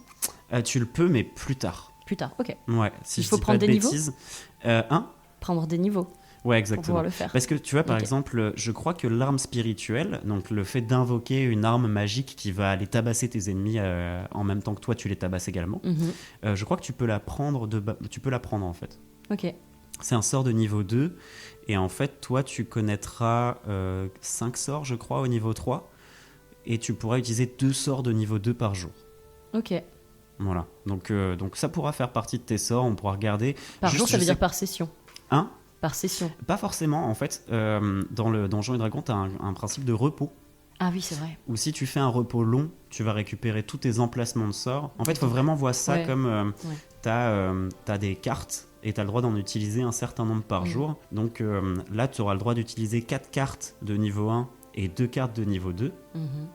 Et donc, après, tu mets ce que tu veux parmi ces cartes dans la liste de sorts que tu connaîtras. Ok. Voilà. Et si tu as envie d'utiliser 4 fois le même sort, tu peux complètement utiliser 4 fois le même sort. Voilà. Ok. Mais après, là, on rentre dans des explications beaucoup plus poussées qui viendront le jour où tu voudras te lancer avec ton personnage. Ok. C'est trop bien. Ouais, c'est trop bien. Donc, continuons avec le fait d'être un clerc. Ouais. En gros, le fait de devenir clerc te fait gagner des compétences, donc des domaines où tu seras encore meilleur. Dans Donjons et Dragons, il y a un principe qu'on appelle le bonus de maîtrise, qui sera un petit bonus qui va s'ajouter à ton score de jeu que tu vas lancer au dé. Sur des choses que tu sais bien faire. Là, par exemple, on te propose, en tant que clerc, de devenir fort en histoire, en intuition, en médecine, en persuasion ou en religion. En fait, ce qu'il y a, c'est que je trouve que dans la construction de mon personnage, jusque-là, l'intuition est déjà très appuyée. En tout cas, dans les récits, dans les choses que tu m'as lues. Médecine, non, franchement, je pense pas que ce soit une meuf qui est très religion non plus. Persuasion. Alors, quand tu disais l'intuition est déjà très poussée, du coup, ça veut dire que c'est d'autant plus pertinent de le choisir. Ah ouais? Ça veut dire que tu auras un bonus en intuition. D'accord. Parce que là, tout ce qu'on a dit sur ton personnage n'a pas encore eu d'influence sur les bonus que tu auras en jeu. D'accord, ok. Et en fait, du coup, c'est justement bien qu'on l'ait pas mal avancé, parce que comme tu le dis, elle a l'air, dans ce qu'on a écrit, d'avoir beaucoup d'intuition. Donc, on va carrément lui prendre l'intuition en première compétence. Et en gros, l'intuition, ça va être... capter si on te raconte du bullshit, en quelque sorte, tu vois, c'est de la perspicacité. Ouais, ça j'aime beaucoup. Je pense qu'on va mettre l'intuition d'abord. Ouais, ok. On peut en choisir combien, t'as dit? 2, t'as dit. Deux, j'ai dit. 2, tu as dit, j'ai dit, ok. Ouais. J'ai dit que t'as dit. Alors, intuition, et je pense qu'on va mettre la persuasion. Très bien. Donc intuition, persuasion. Alors je vais Ouais. le noter sur ta fiche. Et j'ai un prénom. Ah, let's go. J'écoutais et je réfléchissais en même temps. Bah ouais. J'aimerais bien qu'il s'appelle Neteira. Alors, va falloir me le dicter. N-E-T-E... I ou Y, je sais pas. Y-H-R-A. N-E-T-E-Y-H-R. Il n'y a pas de R? Ah non, Y. Y. R. Ah, on va y arriver. Y-H-R-A. N-E-T-E-Y-H. Neteira. Neteira. Ok, et est-ce qu'elle a un nom de famille ou pas? Waouh, mince, alors ça, j'avais pas réfléchi. Peut-être qu'elle a un nom de famille, mais peut-être qu'à cause du trauma, tu vois, elle le donne pas en fait. Vraiment, il y a tout un trauma autour de sa famille, etc. Et vu qu'elle sait pas s'ils sont encore recherchés et tout. Genre ton nom de famille, vu que c'est ta famille qui crée les trucs de ouf qui ont fait que ton village a été détruit. Ouais. Ok, donc Il vaut mieux pas qu'elle le donne de toute façon. Ouais. Et à force de pas le donner pendant toutes ces années où en plus elle a fait des missions, etc., elle a été déracinée et tout, c'est pas qu'elle s'en souvient plus, peut-être elle s'en souvient, mais en fait, c'est comme c'est son ancienne vie, tu vois. Ok. Bon, on en trouvera un quand même pour que ce soit un peu stylé. Ok. Et Peut-être que- elle peut s'en inventer Mais dans ta un, du backstory, on vient de se rajouter. Ah, par contre, tu peux t'en inventer un et on mettra entre parenthèses le vrai. Ok. Comme ça, si tu pars à l'aventure, bah, le maître de jeu Ok. saura Ok. que tu as cette backstory s'il a envie de l'exploiter, quoi. Ok. Fabulam. Fabulam. J'adore. Neitera Fabulam. Neteira. Neteira. Tu vois, Fabulam. je commence déjà à Ouais, non, mais mal moi prononcer. je suis ton- relou un peu avec mon nom bizarre aussi là. Ok, parfait. Donc, Attends, Fabulam, F-A-B-U-L-A-M-E. AME, bien sûr. Comme une lame fabuleuse. Ouais, comme une âme fabuleuse. Une lame fabuleuse. Une lame Ah oui, fabuleuse. En les fait, deux- tout, tu vois. les Et il y a deux, aussi tout le est côté mélangé, en flamme, fait. tu vois. C'est parfait. J'irai pas jusque-là, mais. Falbala, elle s'appelle donc. Donc, on a notre classe, on a notre sous-classe. Ah si, on peut voir un peu l'équipement, ça peut être rigolo. Ouais. Histoire de voir, donc, je pense que vu que t'es un peu vénère, on va te mettre une armure intermédiaire. C'est quoi une armure Alors, intime en gros, dans Donjons et Dragons, pour savoir si un ennemi te touche, il va faire un jet en essayant de battre ce qu'on appelle ta classe d'armure. Ok. Donc par exemple, une armure légère va avoir entre 10 et 14 de classe d'armure. Ok. Donc il faudra que la personne fasse au-dessus de 14 pour réussir à te toucher. Ok. Les armures intermédiaires vont avoir un peu plus. Donc en général, pour un niveau 3 comme ça, on est vers 14-15 de classe d'armure avec une armure intermédiaire. Et l'avantage aussi des clercs, c'est que vous maîtrisez les boucliers. Du coup, ça vous permet d'ajouter à votre classe d'armure plus 2 Ouais. si vous utilisez votre bouclier. Ok. Alors attends, je vais juste vérifier pour ces armures pour te dire qu'est-ce que tu peux choisir. Alors en intermédiaire, on va avoir soit une chemise de maille où tu es à 13, soit d'écaille, soit une cuirasse. On est à 14 et 14. Une chemise d'écaille, c'est des écailles de quoi? De métal. De métal. Maille, métal ou une cuirasse. Moi, Après, toi, tu peux avoir une armure qui était forgée par... Ah, est-ce que non?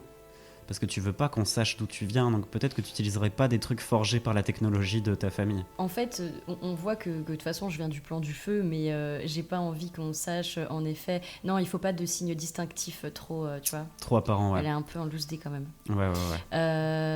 Je pense en écaille. Donc, armure d'écaille, donc tu auras 14. Ah oui, et à cela, ça s'ajoutera ton modificateur de dextérité. D'accord. Donc, par exemple, si tu as plus 2 en dextérité, tu auras 14 plus 2, plus un bouclier, donc tu seras à 18. Et là, c'est galère pour te toucher, quoi. Ok, Voilà. ça me va très bien. Et d'ailleurs, tiens, je te fais un petit point rapide. Je suis désolé, hein, je suis un peu pêle-mêle. En fait, la difficulté dans Donjons et Dragons, tout se fait comme ça. Donc, en gros, tu vois, par exemple, ouvrir une porte qui serait barricadée, bah, moi, je vais estimer qu'elle est barricadée suffisamment, pas très difficilement. Donc, dans ma tête, je vais me dire, ok, il faut faire plus de 10 pour réussir à la défoncer. Et dans ce cas-là, je vais dire, bah, fais-moi un jet sur ta force. Donc, tu vas le jeter. Et admettons que tu fasses 7. Bah, du coup, théoriquement, tu vas pas réussir à péter la porte. Mais vu que tu es balèze et que tu as plus 3 en force, tu vas y arriver. Ok. Voilà. Et tout se voit comme ça. Et en fait, quand on passe les 20, on est sur des niveaux de difficulté extrêmement difficiles, où en fait il faudrait avoir des gros modificateurs pour réussir à les vaincre. C'est pour ça que des fois tu peux rencontrer des monstres où il vaut mieux fuir. Ok, très bien. Voilà. Je note. C'était le mini point règle. Waouh. Donc on va te mettre un bouclier. Est-ce que tu as envie d'un bouclier avec un style particulier ? Est-ce que j'ai envie d'un bouclier avec un style particulier ? Ben, ça tombe bien que tu me poses la question, parce que c'est vraiment un truc que je me demande souvent. Ce matin, en me brossant les dents, j'étais là, mais quel type de bouclier j'aimerais ? Quel type de bouclier je voudrais, quoi ? Ben, c'est une bonne question. En fait, moi, toujours quand je m'imagine en guerrière, je vois pas le bouclier, tu vois. Je suis un petit peu trop kamikaze dans ma tête, visiblement. Mais ben, il faudrait un bouclier qui soit quand même... Je sais pas. C'est vraiment pour le fun, hein. Sinon je te mets un bouclier random, te prends pas la tête là-dessus. Mais je veux pas qu'il soit en bois. Bouclier en métal. Je veux bien qu'il soit en métal, ouais. Et que ses couleurs soient un petit peu... que ça aille avec mes autres armes, quoi. Tu vois, bien sûr. Tu vois, il faut que ça soit fashion, tu vois, il faut que ça soit bien sûr. Un accessoire, en fait, de mode, tu vois. Bien sûr. Vous avez vu mon nouveau bouclier ? Bien sûr. C'est un chat nul. Il est tendance cet automne. Vous trouvez pas qu'il va trop bien avec mon teint, mon boubou ? Ouais, je l'ai appelé mon boubou. Ok, très bien. Donc, parfait. Un bouclier, une armure d'écaille. Et après, ce qui peut être intéressant, à la limite, vu ce que tu es en train de me dire, que elle est plutôt du style à partir à foncer dans le tas. En fait, en tant que Claire, tu as le droit à certaines armes, et en fait certaines armes sont polyvalentes. C'est-à-dire que si tu les utilises à une main avec un bouclier de l'autre côté, tu vas faire un certain nombre de dégâts, et si tu les utilises à deux mains en négligeant la défense, donc sans bouclier, tu vas faire plus de dégâts. Ouais, logique. Alors est-ce que tu as le droit aux armes de guerre ? Ça, c'est la grande question, ça, que tout le monde se pose. Dis-moi. Non, effectivement. Donc c'est les armes courantes. Après, okay. on peut se faire un kiff. Alors, je vais te dire, qu'est-ce qu'il y a comme arme courante déjà ? Moi, je veux des lames. Tu veux des lames ? Au moins une lame, tu vois. Ouais. Comme la chanteuse. Lame. Pourquoi je la connais pas ? Tu connais pas ? En fait, là, ça me dit quelque chose, mais... Attends, L-A-A-M ? Ouais, je crois que c'est ça. Et c'est elle qui chantait Je veux chanter pour ceux... C'est vrai, ça, c'est... qui sont loin de chez eux. Ok, très bien. On va se faire une interlude là. Je vais vérifier. Ah ouais. Mais en fait, oui, je connais la musique, mais j'avais plus le nom de la chanteuse. Hein. Ouais, chanter pour ceux de l'âme. Qui viennent loin de chez eux, bah pour moi, quoi. Ouais, qui sont loin de chez eux et qui ont dans leurs yeux quelque chose qui fait mal. Comme moi. Comme mon personnage. En fait, c'est ta chanson. Voilà, c'est ça. Ok, bah trop bien. À chaque fois que ton personnage arrivera, on lancera Je veux chanter mais pour sauf que dans cet univers, la chanteuse, c'est pas l'âme, c'est Flamme. Oh, oui, d'accord. Bah du coup, oui. Ok, je vais me le noter quelque part. Alors, chanson préférée. Oh non. Je veux chanter pour ceux de la chanteuse Flamme. Flamme, F-L-A-A-M. De Flamme. Flamme. Ça me fait penser aux Flams, parce qu'on est à Strasbourg et on a des trucs qui fait des tartes flambées, et voilà, c'est le Flams. C'est un plat qu'elle aime beaucoup d'ailleurs. Évidemment. Alors, pour les armes, en armes courantes, tu as le bâton, la dague, le gourdin, la hachette. Et après, ouais, mais on se fait elle est grande comment la dague? Bah, dague, c'est petit et en plus ça fait pas de dégâts, donc c'est pas fun. Oh. Je peux t'en filer une pour te marrer, mais c'est pas très fun la dague. Pour me curer les dents. Oui, c'est ça. Non, parce que là il y a que le bâton qui est, polyvalent. Là il y a pas d'épée. En fait, après on passe sur les armes de guerre. Et donc ça, c'est pas accessible. Et ça, normalement, c'est pas accessible. D'accord. Mais en vrai, est-ce que t'aurais pas le droit à une petite rapière quand même C'est quoi déjà une rapière? Rapière, c'est une lame un peu incurvée. Quoique, je dis peut-être de la merde. C'est peut-être juste tout fin. Je sais plus, écoute. Attends, tu veux que je te cherche une image de rapière? Vas-y. Voilà. Moi, tout ce que j'ai en tête, c'est une râpe pour ça, le fromage, fait, quoi.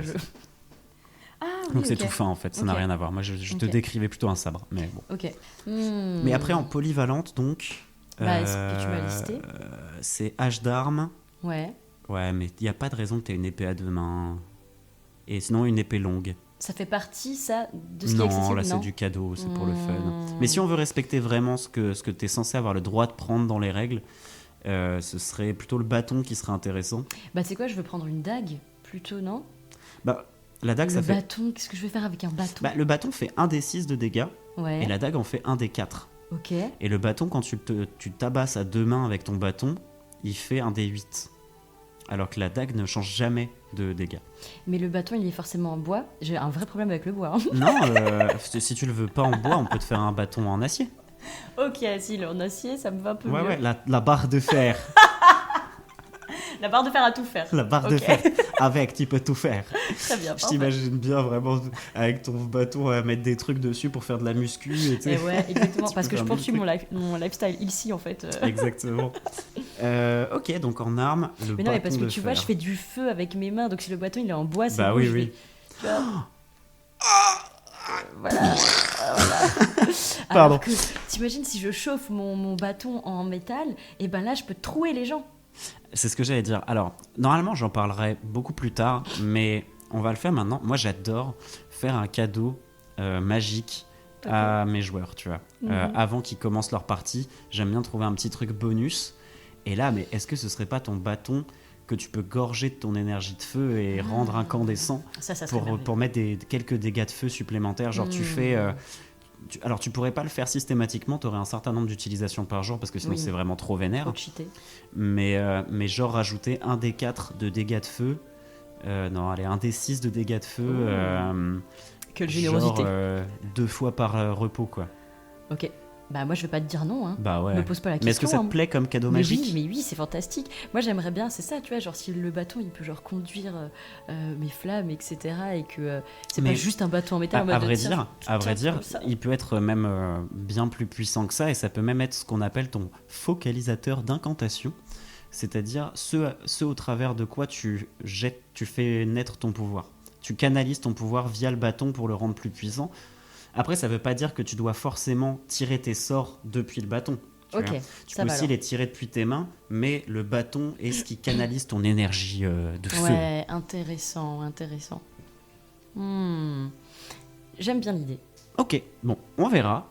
Pour l'instant, on part sur un bâton de fer magique.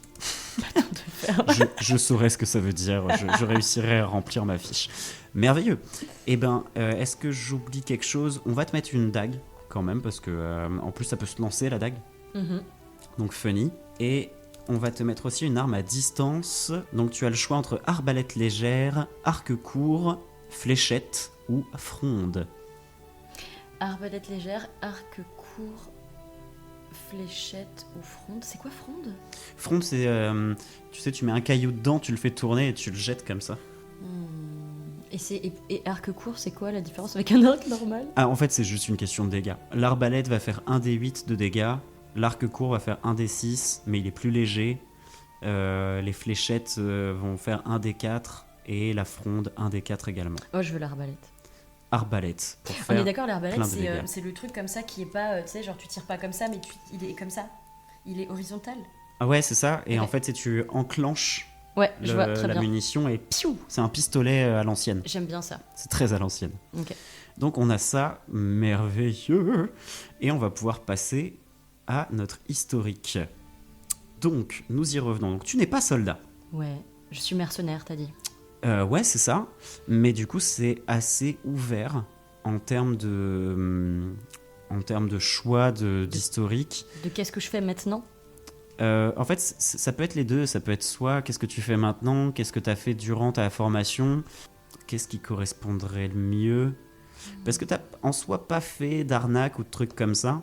Mhm. Je pense qu'il peut être intéressant, c'est peut-être en vrai de prendre Enfant des rues, parce que vous avez dû vous démerder avec ta petite sœur pendant un moment avant que la vieille vous recueille et vous prenne sous son aile.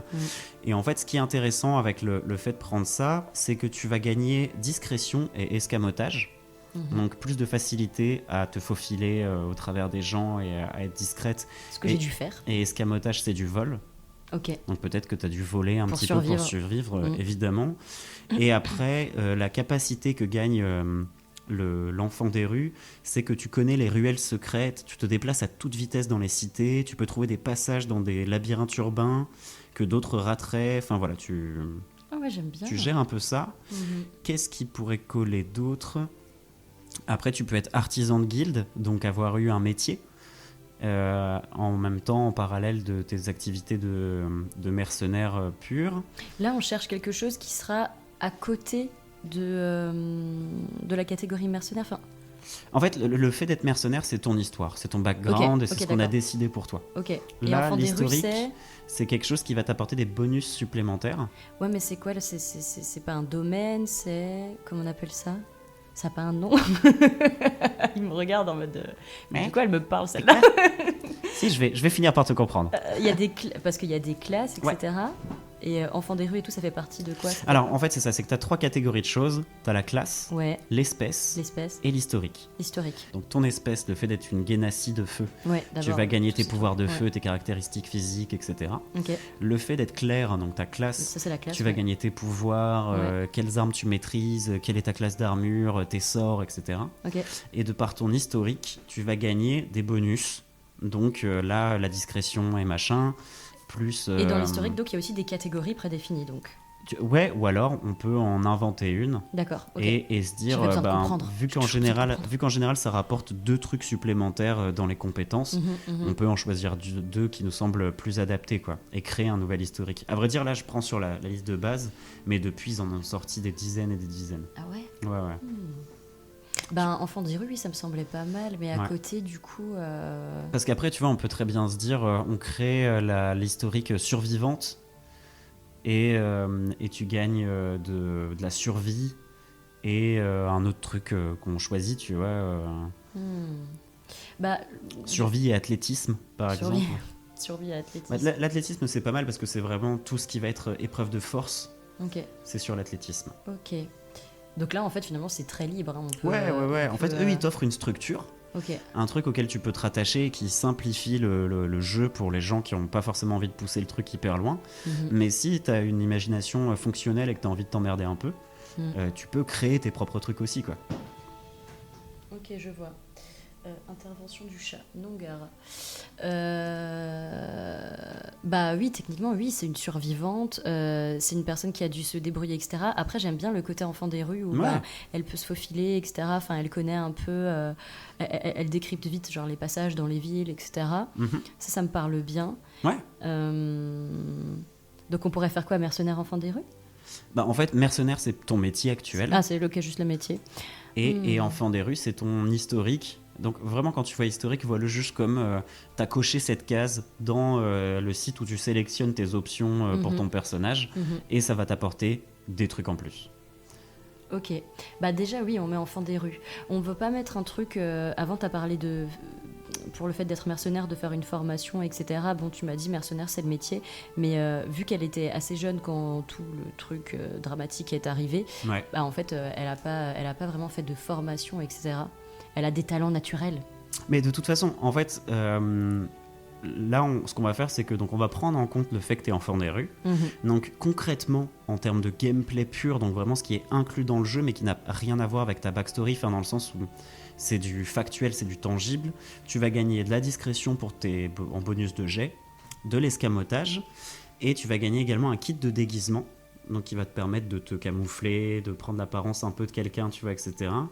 Et des outils de voleur qui vont te permettre de crocheter des portes, des serrures, etc. Et au-delà de ça, tu gagnes un petit couteau, une carte de la ville dans laquelle tu as grandi, une souris domestiquée, un souvenir de tes parents.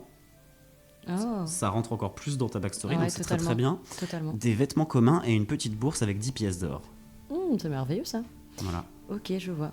Bah alors, du coup, est-ce qu'on s'arrête à ça? Au niveau de ton histoire, Ben, dans le truc de sélection, là. bah là en fait, nous on a choisi tout ce qu'on veut, Ok. mais effectivement, il y a encore quelques zones de flou dans ta backstory qu'on peut venir éclaircir. Mais ça, c'est vraiment du kiff, parce Ok. que moi, j'aime bien aller un peu au bout de la création des backstories de mes Oui, bah personnages, oui, parce que c'est kiffant. parce que C'est c'est clair. fun, quoi. Donc là, en gros, en termes de, donc on a choisi ton historique, on va en revenir à ton histoire, à ta backstory. Donc, tu as été recueilli par la vieille dame dans une auberge, tu as commencé à travailler pour cette vieille dame, puis tu as trouvé une affiche de recrutement pour une guilde de mercenaires. Donc avant d'avoir rencontré cette vieille dame, vous êtes arrivé dans une ville, tu t'imagines plutôt dans une grande ville de l'univers Donjons et Dragons, ou un petit village, ou un truc un peu intermédiaire? Non, un peu intermédiaire. C'est pas une très grande ville, c'est pas non plus un tout petit village, mais c'est intermédiaire, plus petit que grand. Et ça peut être un lieu où des personnes qui voyagent aussi viennent faire des haltes, etc. Ouais, genre un point de passage. Ça peut être un point de passage, du coup, qui a grandi parce que c'est là où les gens font souvent des pauses. C'est ça. Donc il y a quand même du commerce, etc. Il y a quand même du passage. Il y a des gens il y a des gens qui sont là tout le temps, mais il y a aussi beaucoup de gens qui viennent et qui repartent, etc. Et donc il y a plein de rencontres à faire aussi. C'est plutôt ça que j'imagine. Ok.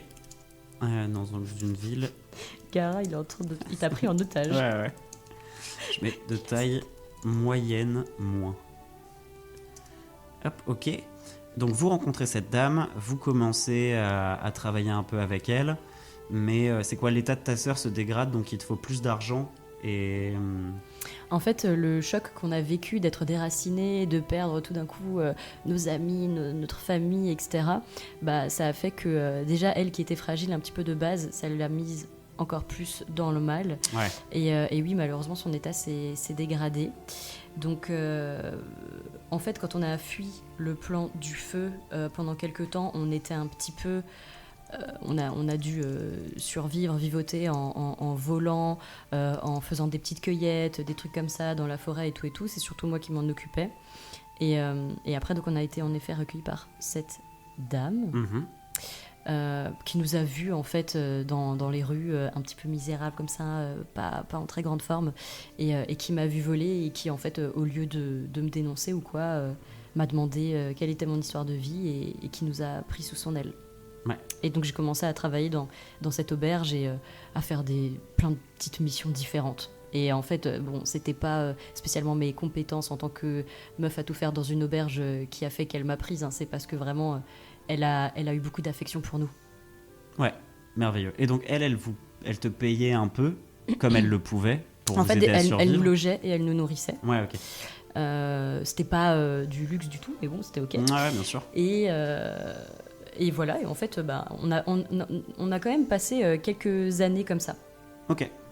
On a quand même passé quelques années comme ça, tu vois, c'était pas genre juste 6 mois ou un truc comme ça. C'est... je sais pas, on n'a pas parlé d'âge encore. Ouais, c'est ce que j'étais en train de me dire. Mais en fait, on peut dire qu'au moment où mon village a été attaqué, ma petite sœur, elle avait, je sais pas moi, elle avait 9 ans.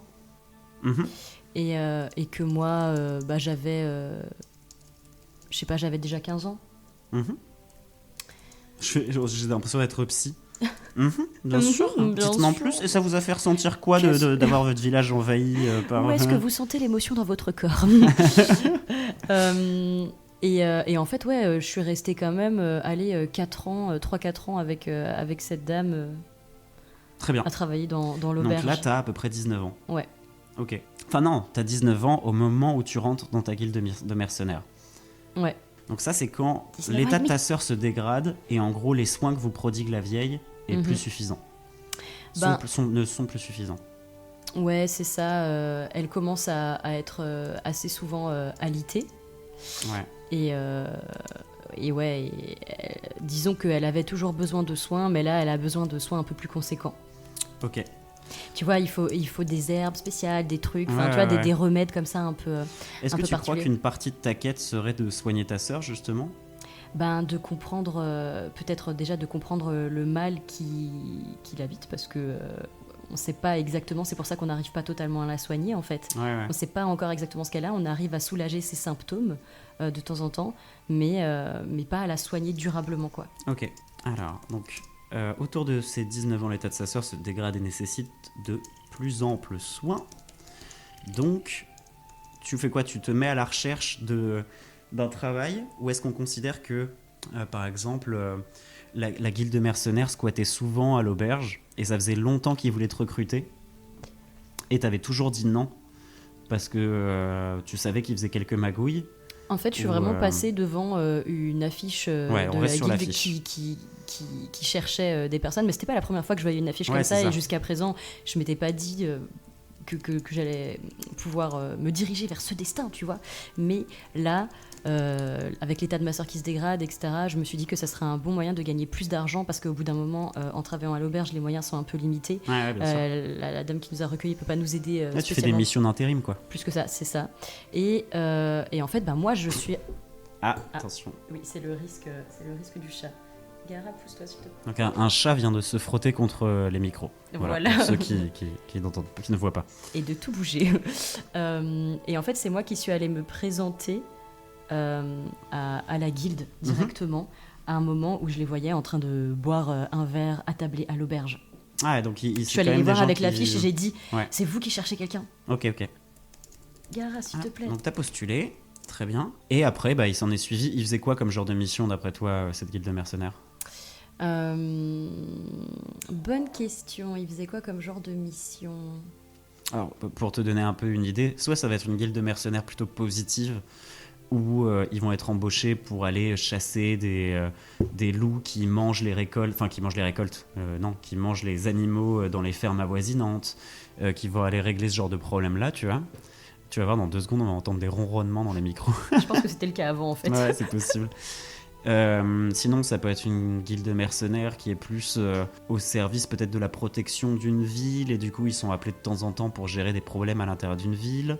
Ou alors ça peut être une guilde qui est plus axée exploration, où ça va être des érudits qui vont aller les voir pour leur dire voilà, il y a un artefact à aller chercher là-bas et on a besoin de quelqu'un d'une équipe pour y aller. Enfin, vraiment, c'est très ouvert, comme dans un monde univers, enfin, dans un univers médiéval fantastique. Ou alors ils peuvent être un peu mauvais et faire plus des vols et des trucs comme ça, mais... J'aimerais bien que ce soit un groupe de personnes, peut-être il y avait 2 personnes qui se connaissaient, allez, on va dire c'est un groupe, je rejoins un groupe de 4, et on va dire qu'il y avait 2 personnes qui se connaissaient déjà à la base, et les autres, ils se sont rencontrés au fur et à mesure et ils ont formé un groupe, et en fait, ils ont...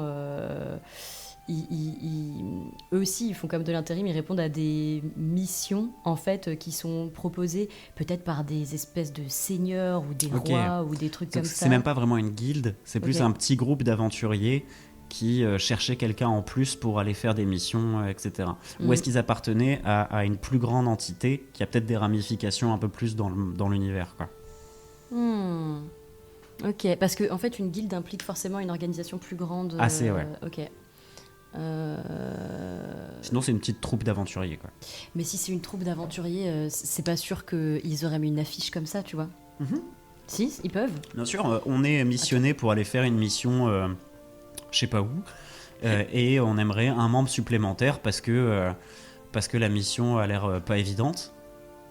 On a vraiment un chat assis sur les câbles alors, de en fait, des le truc, c'est que tout. je sais qu'il va finir par vouloir mordre ça. Donc, Gara, pousse-toi. Putain, quel enfer. Gara, s'il te plaît. Le forceur. Viens. Allez, viens. Oh, waouh. Allez, Qu'est-ce que c'est que ça? Allez, descends. Merveilleux. Voilà, c'est bon. Donc, on va y arriver. Oui, désolé. Non, il n'y a aucun problème.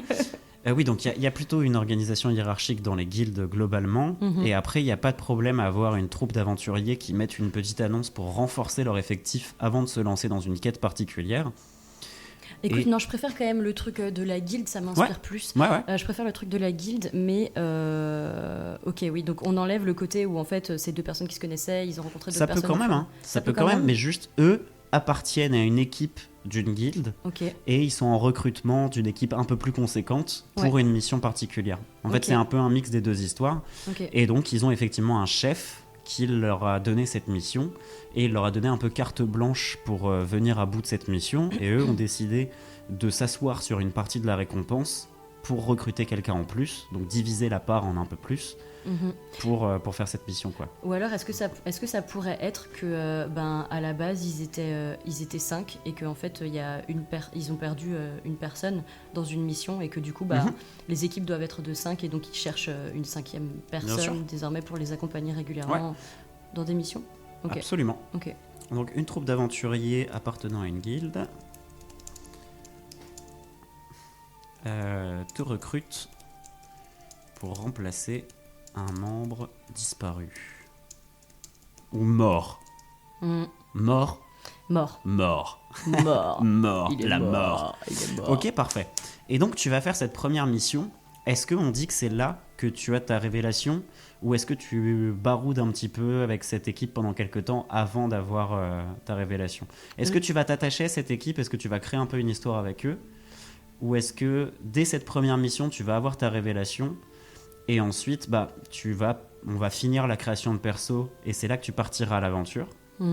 La plupart, je les aime pas. Ok. Et donc, il y en a 4. Hein. Il y en a 3 que j'aime pas... Non, 2 que j'aime vraiment pas du tout. Ok. Qui sont assez bourrins, etc. Assez... Oh, non, mais Gara, non. Gara, s'il te plaît, pousse-toi. Allez, ça suffit. Allez, ça suffit maintenant. Il y en a 2 qui sont, que j'aime pas trop, qui sont assez bourrins, etc. Et qui sont, j'estime, ceux qui ont le moins d'éthique et de valeur, etc. Ouais.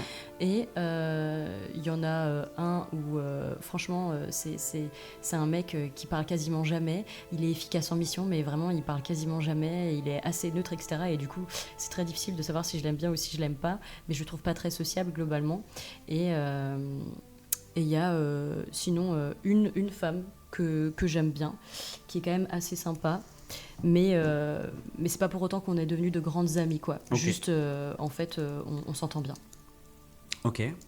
Donc, de là à dire que j'ai développé beaucoup de liens, non, parce que je pense que dans l'histoire de mon personnage, tout simplement, il y a une difficulté à s'attacher aussi aux gens, du fait que toutes les personnes auxquelles elle était attachée de base, elle les a perdues.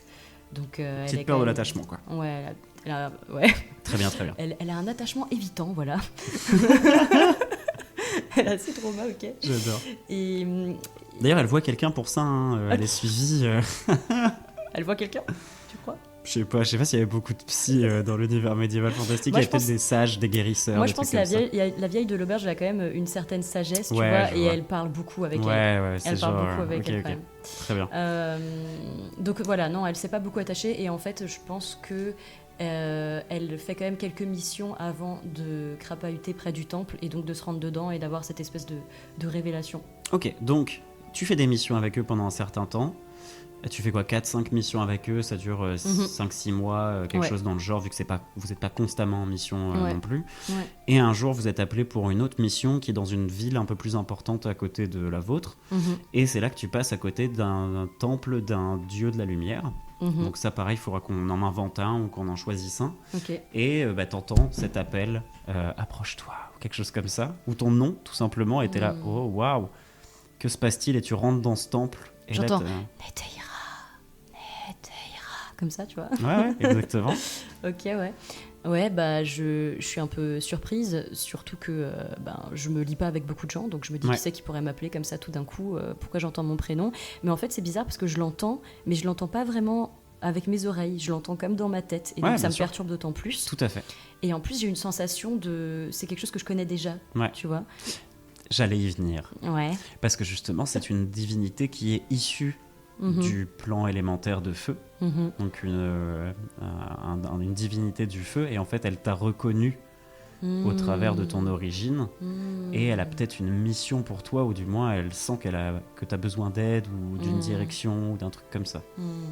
Ouais, mais est-ce que les divinités ce sont des êtres en fait qui savent en fait tout, qui sont tout le temps là et qui ont une conscience de tout ce qui se passe. Par exemple, si elle est liée au plan du feu, est-ce qu'on peut s'imaginer qu'elle est au courant de ce qui s'est passé dans mon village? Potentiellement, ouais. Ok. Donc, oui, du coup, j'entends cette voix, etc. Je me dirige vers le temple. Et là, je m'approche du temple, etc. Je regarde. Je suis quand même assez sur mes gardes. Je tiens une arme dans une main. Et avec une autre main, pour rentrer, il y a une espèce de grande colonne, enfin il y a plusieurs grandes colonnes, et à un moment, quand je rentre, je mets ma main sur une des colonnes, et là, je suis ailleurs. Tout d'un coup, je suis ailleurs. Ah, t'es comme téléporté, mais genre dans la vraie vie, c'est un instant. Ouais. Mais tu te retrouves comme sur un plan éthéré. Il se passe un truc dans ma tête, et c'est un truc, clairement, c'est un espèce d'événement mystique, spirituel, etc. Et ça se passe très très rapidement en vrai. Mais le fait est que... Genre tu te trouves sur le plan et t'as un « Bonjour, on était rare ». Quoi que vous savez qui je suis. Ouais.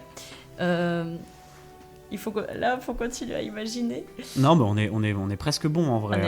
On est déjà pas mal. C'est juste plus comment tu te vois te servir de ces pouvoirs, Qu'est-ce que Ok, ouais. ce dieu te demande? Est-ce qu'il te dit juste, je te révèle tes pouvoirs, et c'est un peu genre, je te rends ce que tu aurais dû toujours avoir, Mhm. parce que tu viens du plan élémentaire, Mhm. et les pouvoirs que je t'accorde, en fait, auraient dû te revenir depuis toujours.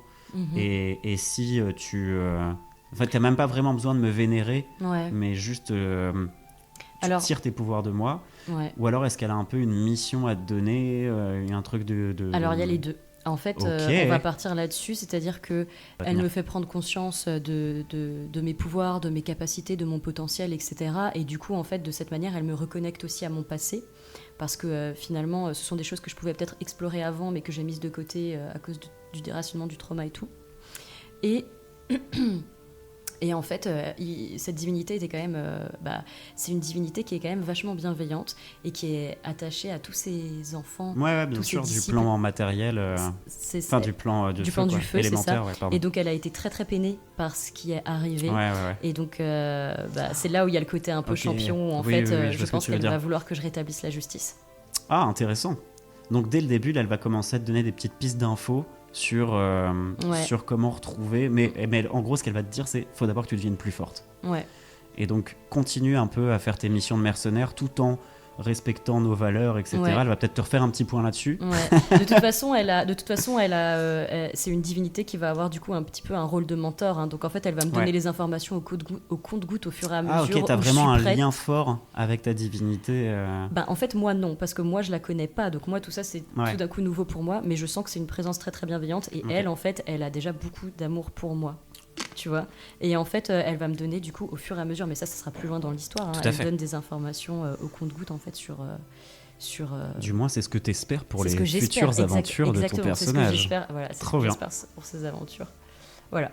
Eh ben, écoute, je crois qu'on a terminé en fait. Ou est-ce que t'aurais voulu ajouter des choses encore Parce que là, moi, donc, je vais remplir Oui. ta fiche. Ouais, je t'écoute. J'aimerais donner un nom à la petite souris. Alors, bien sûr. Alors, si tu veux qu'on s'occupe un peu des noms, on a la petite souris, on a la vieille dame, on a ta petite sœur. Ouais, c'est vrai. Ah oui, alors attends. Moi, j'aimerais bien l'appeler Cracotte. Cracotte, la petite souris. C'est parfait. Est-ce qu'elle est un peu couleur cracotte, justement? C'est une souris beige avec une petite zébrure. T'aimes beaucoup beige. les zébrures. Ouais, elle a une petite, elle a une petite zébrure, genre comme comment on appelle ça, une. Une petite crête? Merci, c'est ça que je Petite cherchais crête comme, sur le dos. ouais, une petite crête comme ça. Bah oui, mais tu sais, c'est ma petite souris, donc forcément. Bah ouais, normal. Ah, elle te correspond un peu. Est-ce qu'elle vient déjà du plan... C'est une souris du plan élémentaire de feu? Ou c'est une souris est-ce que t'as eu là? Est-ce que ça va avec ce Je qu'on m'en a fait bats les jusque-là? couilles. Ok. Dans ce cas-là, oui. Elle vient du... Ok. Oui. C'est pour ça qu'elle a un peu aussi la couleur de la roche, Bah etc. oui. Parce que tu sais, c'est des paysages qui sont quand même assez arides. Merveilleux. Ok, est-ce qu'on veut un prénom pour la vieille ou pour ta sœur? Ou est-ce que ça, je l'ai choisi de mon côté? Attends, je réfléchis, j'ai presque un truc là. La petite sœur, on peut l'appeler Filiana. Ok. Filiana. F-I-L-Y-A-N-A. F-I-L-Y-A-N-A. Filiana. Très bien. Et j'aimerais bien appeler la petite vieille Josiane. Oh, Josiane, j'adore. Josiane. Eh ben merveilleux. Ah, je vais te faire On la lancer surnomme quelques Josie dés. très souvent. Hein. Hein? Oui, bien sûr. Bah, nous, surnom Mais affectueux, quoi. entre parenthèses, Josie. Ouais. Évidemment. Et on va juste faire un mini truc. Mhm. Tu vas pouvoir sortir les dés que j'ai ramenés. Là-dedans, Ouais, avec ce petit paquet avec lequel je joue depuis avant. tout à fait. Waouh, Tu tous vas- là. Alors, est-ce que j'ai 5 d 4? 1, 2, 3... Ah, j'en ai pile poil 5. Putain, j'ai géré. Voilà, les autres peuvent dégager. Ok. Tu vas me lancer ces 5 d 4 Ok. et je te dirai ce que ça fait après. Ils sont trop beaux. Eh ouais. J'ai vraiment l'impression que je vais lancer un sort là. Ah bah c'est presque ça. Alors, qu'est-ce qu'on a? 4, donc 8, 9, 10, 11, 12, 13, 14, 15, 16. Tu commences avec 160 pièces d'or. Merveilleux. Hop. J'ai bien travaillé. Bah là, ouais, t'as bien géré. Comme quoi, les mercenaires, ils... Ok, eh ben, on est bon. Donc, nous sommes... Enfin, tu es Netera Fabulam, qui est donc né sur le plan élémentaire du feu, qui vivait dans une famille qui exploitait une ressource qui est vraiment inhérente à la région de laquelle tu viens, et qui avait créé une technologie qui fonctionne grâce à cette ressource. Sauf qu'un jour, pendant que vous étiez tranquille avec votre sœur en train de gambader dans les plaines arides autour de votre village et à vous imaginer des aventures et autres, ton village a été attaqué. Le temps que vous reveniez, les gens avaient disparu et le village avait été détruit. Tu sais pas où sont tes parents, tu sais pas où sont la plupart des gens, et il y en a quand même pas mal qui sont juste décédés. Vous avez donc fui vers le plan matériel d'une façon que je définirai plus tard. Pour d'abord errer un petit peu sur le plan matériel, le temps de comprendre un peu ses us et coutumes. Mais Josiane vous a recueilli pour vous prendre un peu sous son aile. Ta sœur était malade, malheureusement. Est-ce qu'elle, d'ailleurs, elle est tombée malade ? Elle était déjà malade quand vous étiez sur le plan élémentaire ? Elle était déjà... en fait, elle n'était pas vraiment malade, mais elle a toujours eu une constitution assez fragile. Ok, c'est ça. Et c'est le fait d'être partie du plan élémentaire, ça n'a pas été bon pour elle, quoi. C'est ça. Et en fait, le trauma et partir, etc., tout ça, ça a vraiment pas été bon. Et aussi la vie difficile qu'on a vécue par la suite, qui malheureusement n'avait pas autant de confort que ce qu'on avait avant. Et puis c'est bien de laisser un peu des parts de flou, parce que ça peut permettre au maître de jeu de se servir de ça pour te créer des intrigues auxquelles même toi tu ne t'attends pas. Ok. Donc voilà, vous avez été recueilli par Josiane, sauf que l'état de ta sœur s'est dégradé, et autour de tes 19 ans, tu décides de te chercher un autre boulot. Donc tu trouves cette affiche qui parle d'une troupe appartenant à une guilde de mercenaires qui cherche un nouveau membre pour remplacer un de leurs membres morts. Oui. De nouveau morts. Beaucoup de morts. Les morts. Et donc tu les rejoins, tu les aimes pas spécialement, sauf une qui, ça va. Genre, vous devenez pas les plus grandes amies du monde, mais on va dire que c'est grâce à elle que tu arrives à tolérer le reste du groupe. Vous faites quelques missions, et un jour tu passes devant un temple. Et en fait, au moment où tu passes devant ce temple, tu entends donc dans ta tête Netera. Entre. Donc tu y vas, et au moment où tu touches une des colonnes du temple, tu te vois téléporté mentalement sur un plan éthéré dans lequel tu rencontres une divinité élémentaire du feu qui te donne des pouvoirs, te réconforte un peu aussi par rapport à ce que tu as subi. Et feels like home, comme on dit. Ouais, tu vois, exactement. Genre, elle a un goût de maison, c'est ça, quoi. quand tu te retrouves sur ce plan, tu te sens vraiment bien. Genre une espèce de plénitude. Et pourtant, je suis assez méfiante de base, donc normalement, j'aurais été vraiment pas bien. Mais en fait, j'ai ressenti un truc tellement bienveillant et sincère. Tu sais que tu peux lui faire confiance. Et en gros, elle t'explique ce qui arrivait une partie de ce qui arrivait à tes parents, mais elle te dit qu'elle veut pas tout te révéler tout de suite, tout simplement parce qu'elle te connaît.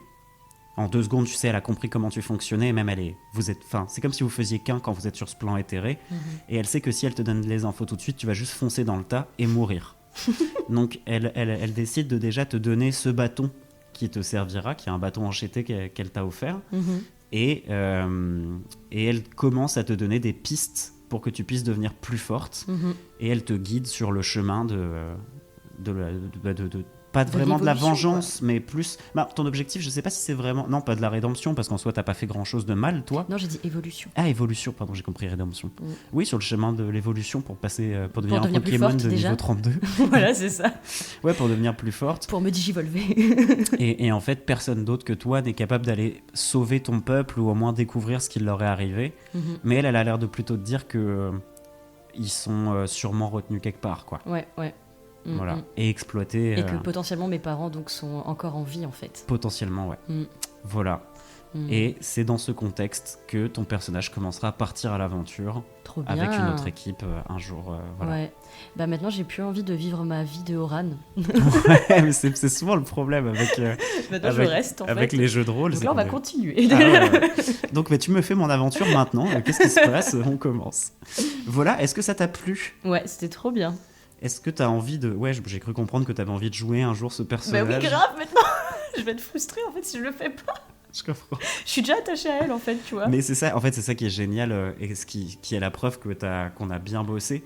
c'est qu'en fait, quand tu arrives à la fin de ta création de perso, t'as qu'une envie, c'est de le jouer immédiatement et de l'interpréter, de le découvrir et de découvrir voir ce qui aussi, va lui arriver, ouais, c'est etc. ça, comment il va évoluer, qu'est-ce que Ouais. le maître de jeu va décider de lui faire vivre, est-ce qu'il va exploiter telle partie de ta backstory ou pas. Mm. Donc voilà, là ce qui va se passer, c'est que moi je vais rédiger la fiche, je t'enverrai des petits messages pour qu'on choisisse ensemble tes sorts bonus, etc. Mhm. Et puis dès que ce sera fait, je rendrai la fiche disponible et n'importe qui pourra la télécharger et s'en inspirer ou l'utiliser sur une partie. Attention. Trop bien. Soyez gentil avec Netira. Ouais, traitez-la bien et évitez de la faire mourir trop vite s'il vous Voilà. plaît, ou alors ne nous le dites pas. C'est ça. Est-ce que, petit instant promo, où est-ce qu'on peut te retrouver ? Sur Instagram principalement, sur TikTok, je suis pas aussi régulière que je voudrais être, mais principalement sur Instagram, oran.k, oran AU, pas avec un O, n'est-ce Oui, pas ? Et pas Auriel. A-U-R-A-N-E. C'est ça. Et mon nom de famille se prononce Cré, pas Cri, mais ça on s'en fout. Et ouais, c'est tout. Donc Voilà. c'est A-U-R-A-N-E K-R-E-E. C'est ça. Enfin, pas sur les réseaux sociaux, mais oui. Voilà. Ouais. Attends, c'est pas ça sur les réseaux ? C'est oran.k. Ah, Mais en oui. fait, il y a Mais quand en fait, même... si on le tape, il Oui, y a ton nom il y a complet Oran dans le Cré, truc. ouais, Le mec il y a- était vraiment un boomer des réseaux. Il y a Oran Cré qui apparaît. Et ouais, non, je publie régulièrement sur Instagram. C'est là-bas que vous pouvez me retrouver principalement. Et je pense que je peux m'arrêter là parce que tu m'as déjà tellement bien présenté dans l'intro que... Bah parfait. Donc retournez écouter l'intro. Pardon. L'impro, Retournez. J'allais dire, retournez écouter l'intro pour savoir ce que fait Oran, parce que j'ai tout dit. voilà, c'est ça. Et puis, me concernant, toujours les vidéos qui vont sortir soit tous les jours, soit tous les 2 jours, le podcast Jeudi Rôle, ce nouveau format PNJ. D'ailleurs, faites-moi savoir si ça vous a plu en commentaire. Mettez un like sur Spotify ou si c'est une rediff YouTube. Je ne sais pas ce que je vais faire de cette chose. Voilà. Abonnez-vous donc sur TikTok, Insta, YouTube. C'est Étienne Carré-du-bas. Et puis, j'espère vous retrouver très bientôt pour de nouvelles aventures et de nouvelles créations de personnages. Et puis bisous. Bisous.